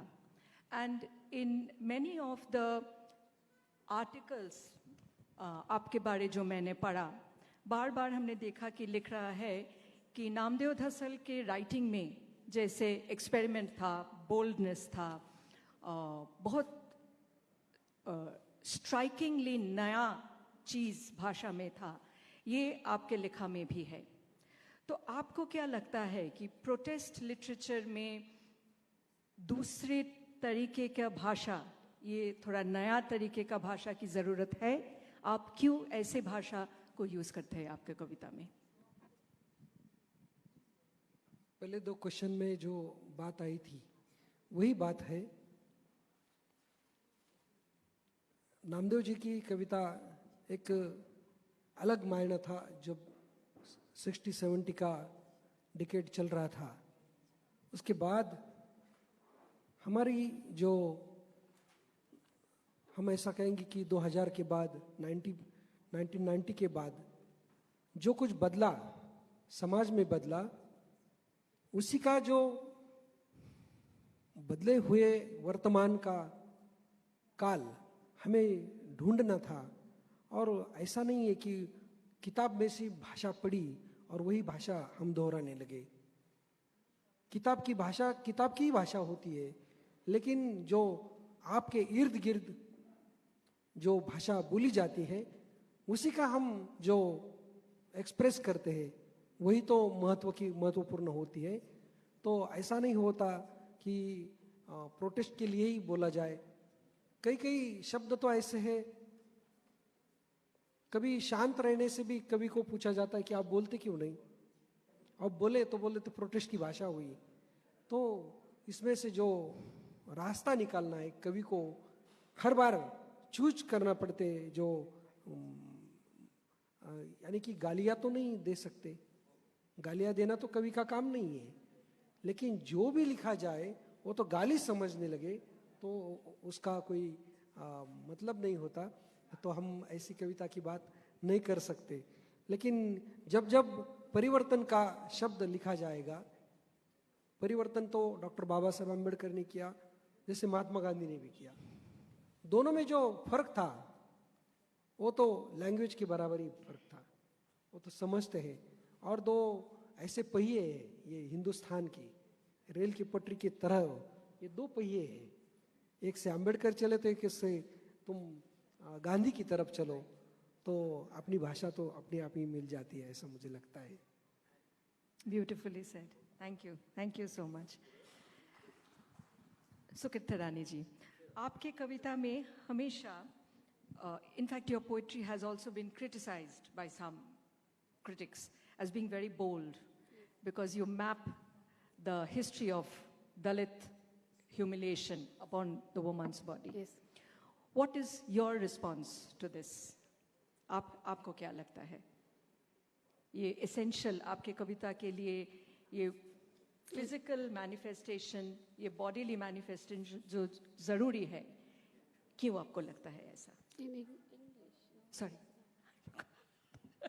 Confusing my languages. Why do you think that you need to use a physical manifestation to show the humiliation that the Dalits have gone through? You repeatedly chart it, map it on the woman's body. And you say that the two are connected. So if you can tell us a little bit.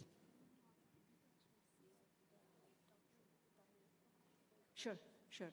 There is Deepa Lakshmi here in the audience. Deepa Lakshmi, would you join us here? Sukirtha Rani can speak in Tamil and then you can translate for us.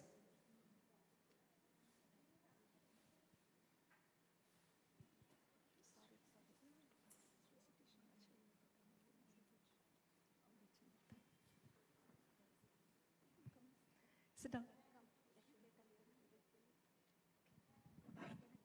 Deepa Lakshmi, you want to sit here? No. You're okay?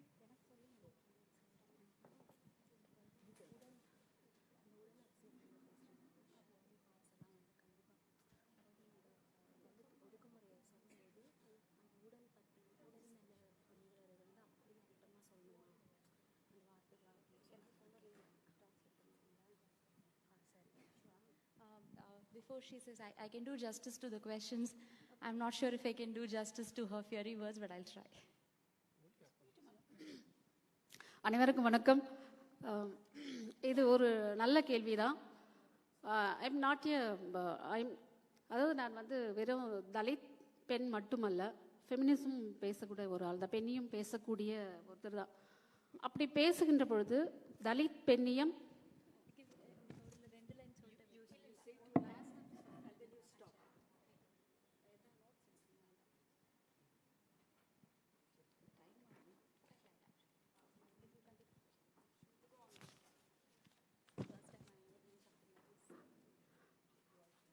Sorry. அனைவருக்கும் வணக்கம். என்னுடைய கவிதைகள் மேல் வைக்கப்படுகின்ற விமர்சனம் என்பது மிகவும் தைரியமான, எல்லாவற்றையும் வெளிப்படையாக பேசக்கூடிய, கேள்வி கேட்கக்கூடிய ஒன்றாக என் கவிதைகள் மீது வைக்கப்படுகின்றன. என்னுடைய கவிதைகள் எதை பற்றி பேசுகின்றன என்று சொன்னால், தலித் பெண்ணியம், ஃபெமினிசம், இது ரெண்டும் தான் என்னுடைய இருக்கு. அது மட்டும் கிடையாது, அரசாங்கம், அது சென்ட்ரல் கவர்மெண்ட்டாக இருந்தாலும் சரி, தமிழ்நாடு கவர்மெண்ட்டாக இருந்தாலும் சரி, மக்களினுடைய நலனுக்கு எதிராக என்ன சொல்கிறாங்களோ அதெல்லாம் வந்து எதிராக பேசக்கூடிய விஷயங்கள் இருக்கு. நீட், ஸ்டெர்லைட், அதுக்கப்புறம் வந்து இந்த மாதிரியான விஷயங்கள் எல்லாமே வந்து எதிராக எழுதக்கூடிய ஒரு ஆளாக தான் நான் பார்க்குறேன். தலித் அப்படின்றதுனால வெறும் தலித் இஷ்யூ மட்டும் பேசாமல், அதே மாதிரி விமன் அப்படிங்கும்போது வெறும் விமன் இஷ்யூ மட்டும் பேசாமல் எல்லாவற்றுக்கும் குரல் கொடுக்கக்கூடிய ஒரு ஆளாக இருக்கேன். ஏன் பாடி பாலிடிக்ஸ் வந்து ரொம்ப இம்பார்ட்டண்ட் அப்படின்னு நான் நினைக்கிறேன்னா, தலித் பெண்களுடைய உடலுக்கு தான் வந்து அதிகமான பாதிப்பு ஏற்படுகிறது மற்ற பெண்களை காட்டிலும். ஏன்னா தலித் பெண்ணுக்கான ஒடுக்குமுறை என்பது பல படிநிலைகளை கொண்டது. தன்னுடைய கணவன், வெளியிருக்கக்கூடிய மற்றவர்கள் அப்படின்னு சொல்லிட்டு தலித் படிநிலை வந்து அங்கே வந்து நிறைய இருக்குது தலித் பெண்ணுக்கு. ஸோ அவளுடைய பாடி அப்படின்றது ரொம்ப மிக முக்கியமான விஷயமா நான் பார்க்குறேன். சுதந்திரம், சமத்துவம் அப்படின்றது வெறும் வெளியே மட்டும் கிடையாது. எது சுதந்திரம் அப்படின்னா, உள்ளுக்குள்ளும் தன்னை சுதந்திரமானவளாக, வெளியவும் சுதந்திரமானவங்களாக உணருது தான். ஆண்கள் செய்யக்கூடிய மட்டும் நம்ம செஞ்சால் அது சுதந்திரம் அப்படின்னு கிடையாது. அப்போ which is Dalit women liberation அப்படின்னா, அவளுடைய உடலும் அவளுக்கு சொந்தமானதாக இருக்கணும். Not only Dalit women but also எல்லா விமனுக்குமானது வந்து தலித் உடல் விடுதலை அப்படின்றது ரொம்ப முக்கியமான ஒரு விஷயமா நான் பார்க்குறேன். இது மட்டும் சொல்லிடுங்க. Sure. Thank you. So, I'm not just a Dalit poet, but I'm an advocate of, the revolution against Dalit oppression, feminism, and I also speak for democracy. Any acts against democracy, I raise my voice against it, like I have done for against NEET and against the Sterlite massacres. So I have raised my voices against all this, and I believe that my poems are a bold expression of anything and everything I feel.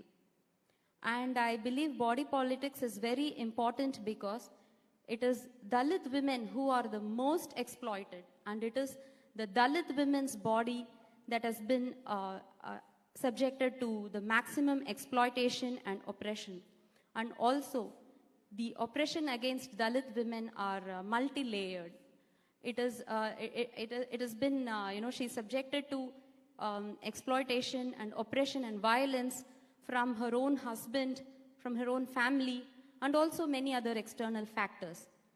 And I also believe that freedom and equality is not something that is gained from others. It is something that has to be claimed from one's own self.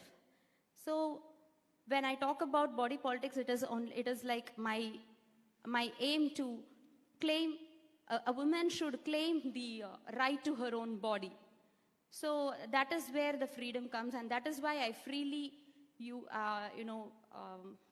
manifestation of the female body, which is why I place the importance on that, and it is not something I do it for the sake of doing it. It is like a woman has to claim the right and freedom to own her own body and not as a shame tool.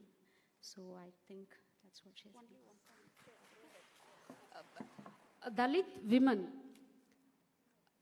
என்னன்னா எல்லாத்துக்கும் அவளுடைய பாடி தான் வந்து உடல் தான் வந்து எல்லாத்துக்குமே களமாக இருக்கிறது.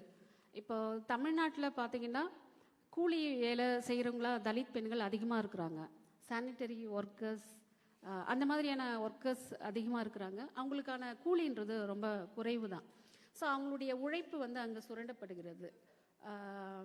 அடுத்ததாக பார்க்கும்போது தலித் பெண்கள் மீது நிகழ்த்தப்படுகின்ற பாலியல் வன்முறைன்றது ரொம்ப அதிகமாக இருக்குது இந்தியாவில். நீங்கள் வந்து யூபியில் நடந்த மனிஷாவோடைய மரணமாக இருக்கட்டும், இல்லை தமிழ்நாட்டில் நடந்த நந்தினி, அரியலூர் ராஜலக்ஷ்மி, இந்த மாதிரியான விஷயங்களாக இருக்கட்டும், இல்லை வந்து கயர்லாஞ்சி நடந்த பிரியங்காவோட மரணமாக இருக்கட்டும், நிறைய மரணங்கள், நிறைய பாலியல் வன்முறை வந்து தொடர்ந்து தலித் பெண்களுக்கு நடந்துகிட்டே இருக்குது. இதுக்கு எல்லாத்துக்குமே களமாக இருக்கிறது வந்து பாடி தான், பெண்ணுடைய உடல் தான். இன்னொரு விஷயத்த நான் உங்ககிட்ட சொல்லணும். இப்போ ஒரு அப்பர் காஸ்ட் ஒருத்தர் வந்து ஒரு தலித் குடும்பத்தை பழி வாங்கணும் அப்படின்னு சொன்னால் அங்கே ஃபஸ்ட்டு பலியாகிறது வந்து அந்த பெண்ணுடைய உடல் தான். அதுதான் பிரியங்காவுக்கு வந்து கயர்லாஞ்சில் நடந்தது. அந்த விஷயம்தான் அங்கே நடந்தது. கேங் ரேப் பண்ணி அவளை வந்து நியூடாக்கி எல்லாமே அங்கே செஞ்சாங்க. அப்போ வந்து ஒரு ஒரு ஒரு ஒரு சாதி பிரச்சனை அப்படி என்றாலும் கூட பெண்ணுடைய உடல் தான் பாதிக்கப்படுகிறது. பொருளாதார ரீதியாகவுமே பெண்ணுடைய உழைப்பு தான் சுரண்டப்படுகிறது. அப்போ அடக்குமுறை அப்படின்றதாலும் பெண்ணுடைய ஒரு உடல் களமாக இருக்குது. அப்போ ஆஸ் ஏ தலித் விமன் நான் இதை வந்து கேள்வி கேட்குறேன். சிவில் சொசைட்டியை பார்த்து நான் கேள்வி கேட்குறேன். அப்போ நீங்கள்லாம் என்ன பண்ணுறீங்க?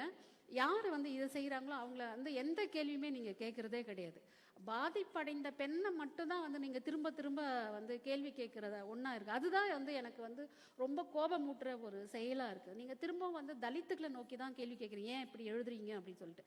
நீங்கள் செய்கிறதையோ நீங்கள் சொல்கிறதையும் தான் நாங்கள் திருப்பி வந்து செய்கிறோம், திருப்பி சொல்கிறோம். அதுதான் இங்கே மிக முக்கியமான ஒரு அரசியலாக நான் பார்க்குறேன். இந்த கவிதை வந்து த ஃப்ளாக் ஆஃப் ஃப்ரீடம் அப்படின்ற ஒரு பொயட்ரி வந்து நான் வந்து அந்த பிரியங்காக்கு எழுதின ஒரு கவிதை தான். அது மிக ரொம்ப முக்கியமான ஒரு கவிதையாக நான் பார்க்குறேன். ஆமாம்.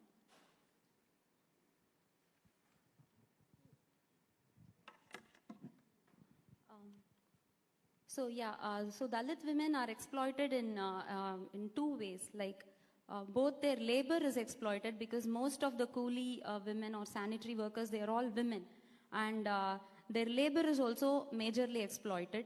And also sex exploitation is maximum done upon Dalit women. So which is why the Dalit woman's body becomes a very, very important thing to talk about. So the examples are like in UP Manisha, and Tamil Nadu Ariyalur Nandini, and Khairlanji, Priyanka are all like very, very significant examples of, the civil society's violence upon Dalit women. And whenever the upper caste men wants to, they want to take a revenge upon Dalit family that they have wronged them, or, they have supposed that they have wronged them, then it is the Dalit women's body that is attacked. So Priyanka was actually brutally gang raped and stripped. And so it goes without saying that, both economically and sexually, when exploitation is done, it is the Dalit women's body that becomes the, pawn there. I'm not getting the right word. So what enrages me is that why do you ask me the question of why do you write about this? It is always the Dalit who is questioned that why do you write about this? Why do you talk about this? Why not the question is done to the civil society, which, does all these actions and for which my writing is only a reaction. And okay. So my poem, my Flag of Freedom, that was written for the Khairlanji massacre, explains exactly this. So my Flag of Freedom is the poem that I wrote to cover Khairlanji massacre. We will end with 2 recitations, one by Sukirtha Rani ji and one by Santosh ji. Sukirtha Rani, you begin. Thank you. Thank you so much. Thank you.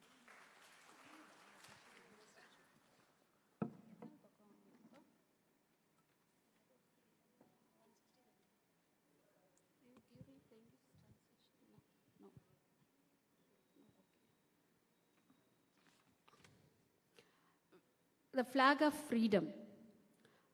விடுதலையின் பதாகை.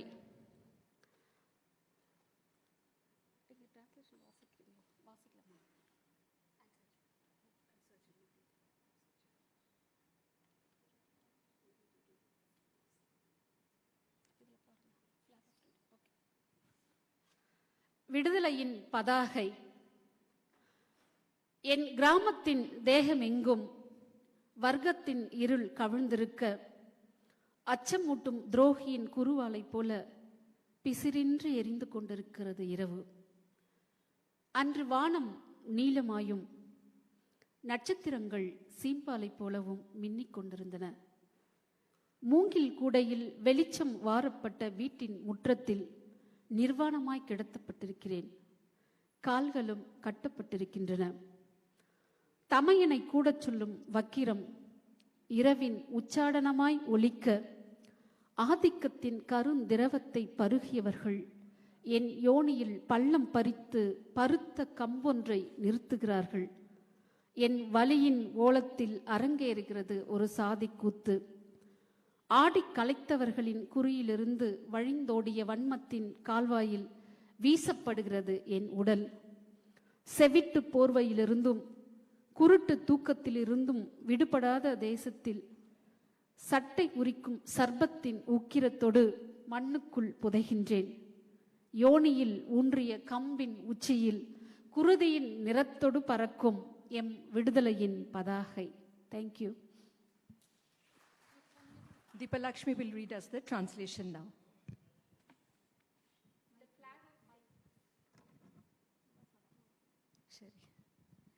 The flag of freedom. As the darkness of class conflict spreads all over the body of my village, the night burns bright like a fearsome traitor's knife. The sky was blue that day, and the stars were glittering like fresh milk from a cow.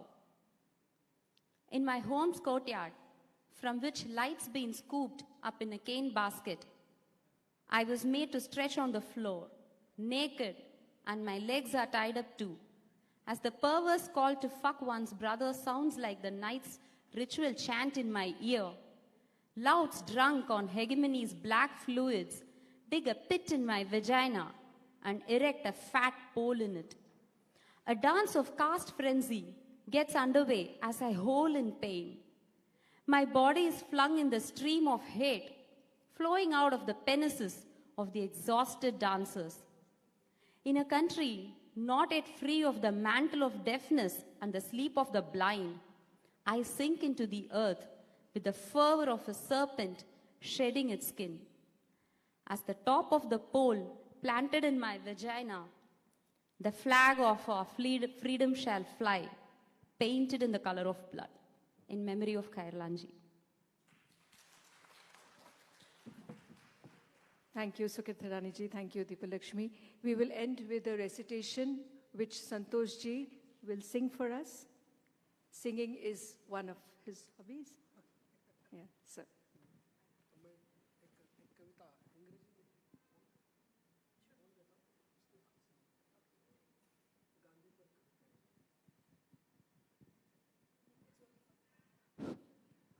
One poem I have wrote on Gandhi. It's translated by Deepak Borgave. I am telling to you, Gandhi. I can't think of India without Gandhi. I can't mention Africa with Gandhi exempted.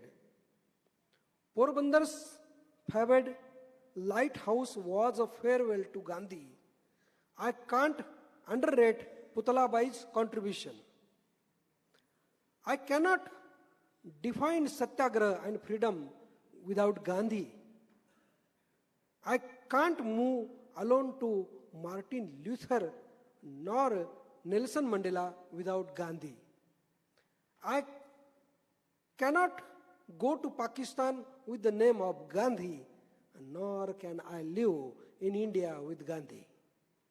I am not looking for who stole the speck of Gandhi, but I am looking for the vision he gave which we have lost. I am not looking for who stole the wristwatch of Gandhi, but I am looking for who stole Gandhi's times and how we lost it. I do not admire Gandhi's image printed on the Indian currency, but I regret to find that he is now here in the country. Even I do not have anything to do with how and who killed Gandhi, but I feel sorry to see that the killer's gun is still smoking. Killer's gun is still smoking.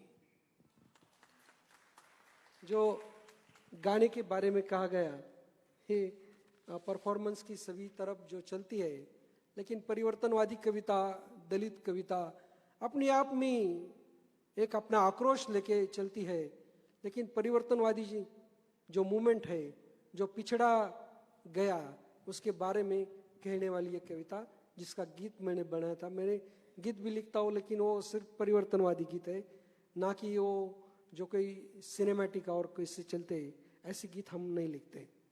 और जो आवाज़ है वही हमारी जो परंपरागत गांव से आई है, मिट्टी से आई है, जो अपने जो मिट्टी का इस्तेमाल यहाँ मुझे बहुत मिला.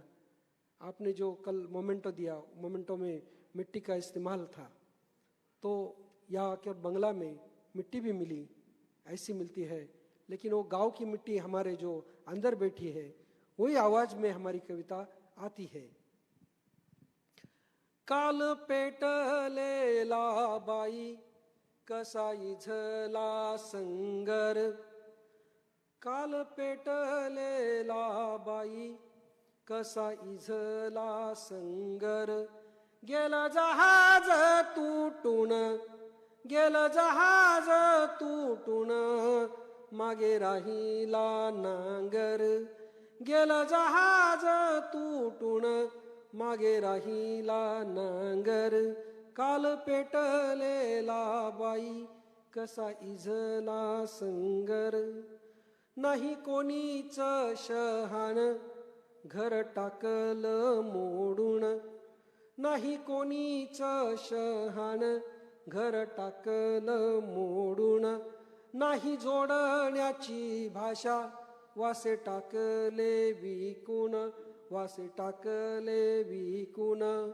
जळालेल्या राख मधी, जळालेल्या राखामधी कसा शोधावन घर, काल पेटलेला बाई कसा इझला संगर, गेलं जहाज तुटून मागे राहिला नांगर.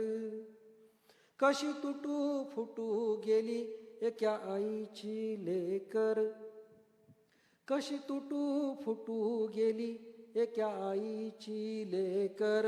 एका भाकरीचे झाले कसे कोरके 100. एका भाकरीचे झाले कसे कोरके 100. कुणी फाडून टाकले, कुणी फाडून टाकले चित्र बापाचे सुंदर. काल पेटलेला बाई कसा इजला संगर. कसे घराला घालावे दार अथवा कुंपण. कसे घराला घालावे दार अथवा कुंपण. माती पाण्याच्या मेळाचे होते वायले लिंपण. माती पाण्याच्या मेळाचे होते वायले लिंपण. नुसते भुसाला रचावे, नुसते भुसाला रचावे दिस आलेत खंगर. काल पेटलेला बाई कसा इझला संगर. काल उधाणला दर्या आज वसरला जोश.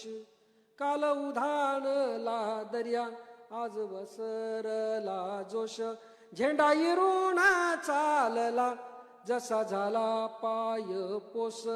झेंडा इरून चालला जसा झाला पाय पोस. कसा काठाने गिळला, कसा काठाने गिळला इथं गरजता सागर. काल पेटलेला बाई कसा इझला संगर. गेलं जहाज तुटून मागे राहिला नांगर. मागे राहिला नांगर, मागे राहिला नांगर. धन्यवाद. पोएट्री कॉन्फ्लुएंस के लिए मुझे जो आप कलकत्ता वासियों ने, खासकर विश्वदीप भट्टाचार्य जी और सब जो दोस्त लोग हैं यहाँ, सब आरित्य सन्याल जी है, यहाँ बैठे अपने मैडम हैं, ये सब ने मुझे ये 2-3 महीने से बहुत, मैंने पहले तो मुझे लगा कोई कविता सिर्फ अनुवादित होने वाली है, इसके सिवा मुझे कोई लगा नहीं. लेकिन जब मैं जैसे जैसे प्रोग्राम समझता गया तो मुझे अपना कलकत्ता वासियों का जो बड़ा हृदय है वो मालूम होने लगा. सिर्फ बांग्लादेश की जो खासियत है, जो बड़प्पन है, जो हमारे घर में मेरे जो बहन के देवर है वो बंगाली अनुवादक थे. उन्होंने सभी हमारे लोकल न्यूज़पेपर में पूरे सत्यजीत रे का सभी बाल साहित्य जिन्होंने प्रकाशित किया. पंकज कुमार मल्लिक पर चरित्र पहली बार उन्होंने लिखा. लेकिन मैं समझ में नहीं पाया, 12 साल पहले वो गुजर गए. मुझे बंगाली सीखनी चाहिए थी. आज मैं बंगाली में बात कर सकता था अपने साथ. मैं समझ नहीं सका उनके काम को. लेकिन जब मैं अभी जैसे जैसे आपके जैसे नाटक में बंगाली लोग अपने कविता में, सब नॉवेल्स में सबसे बड़े बात और सब एक ऊंचाई पर जो है वो क्यों है, ये आज हमें समझ में आ रहा है. हमारी जब सब एक्टिविटी है, ये सुकीर्ता रानी क्या कर रही है, संतोष पवार क्या कर रहा है, ये संतोष राठौड़ क्या कर रहा है और दूसरे लोग क्या कर रहे हैं, ये सब समझने के लिए आप जितने आतुर और उतावले हैं, ये देखकर मैं हमारे मराठी वालों को भी बताना चाहूँगा कि आपको काम करना है तो इन लोगों जैसा काम कीजिए. Thank you very much.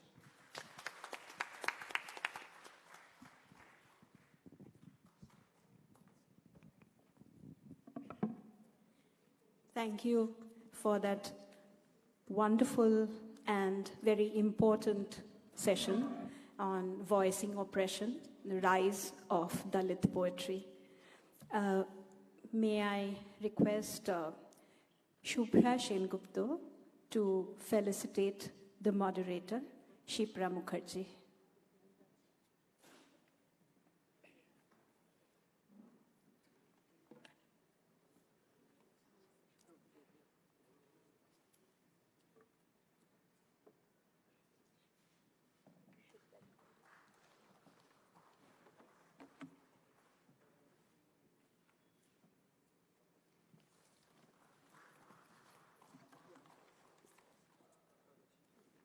Thank you. We request you to bear with us for 5 minutes while we prepare the stage for the next segment. Thank you.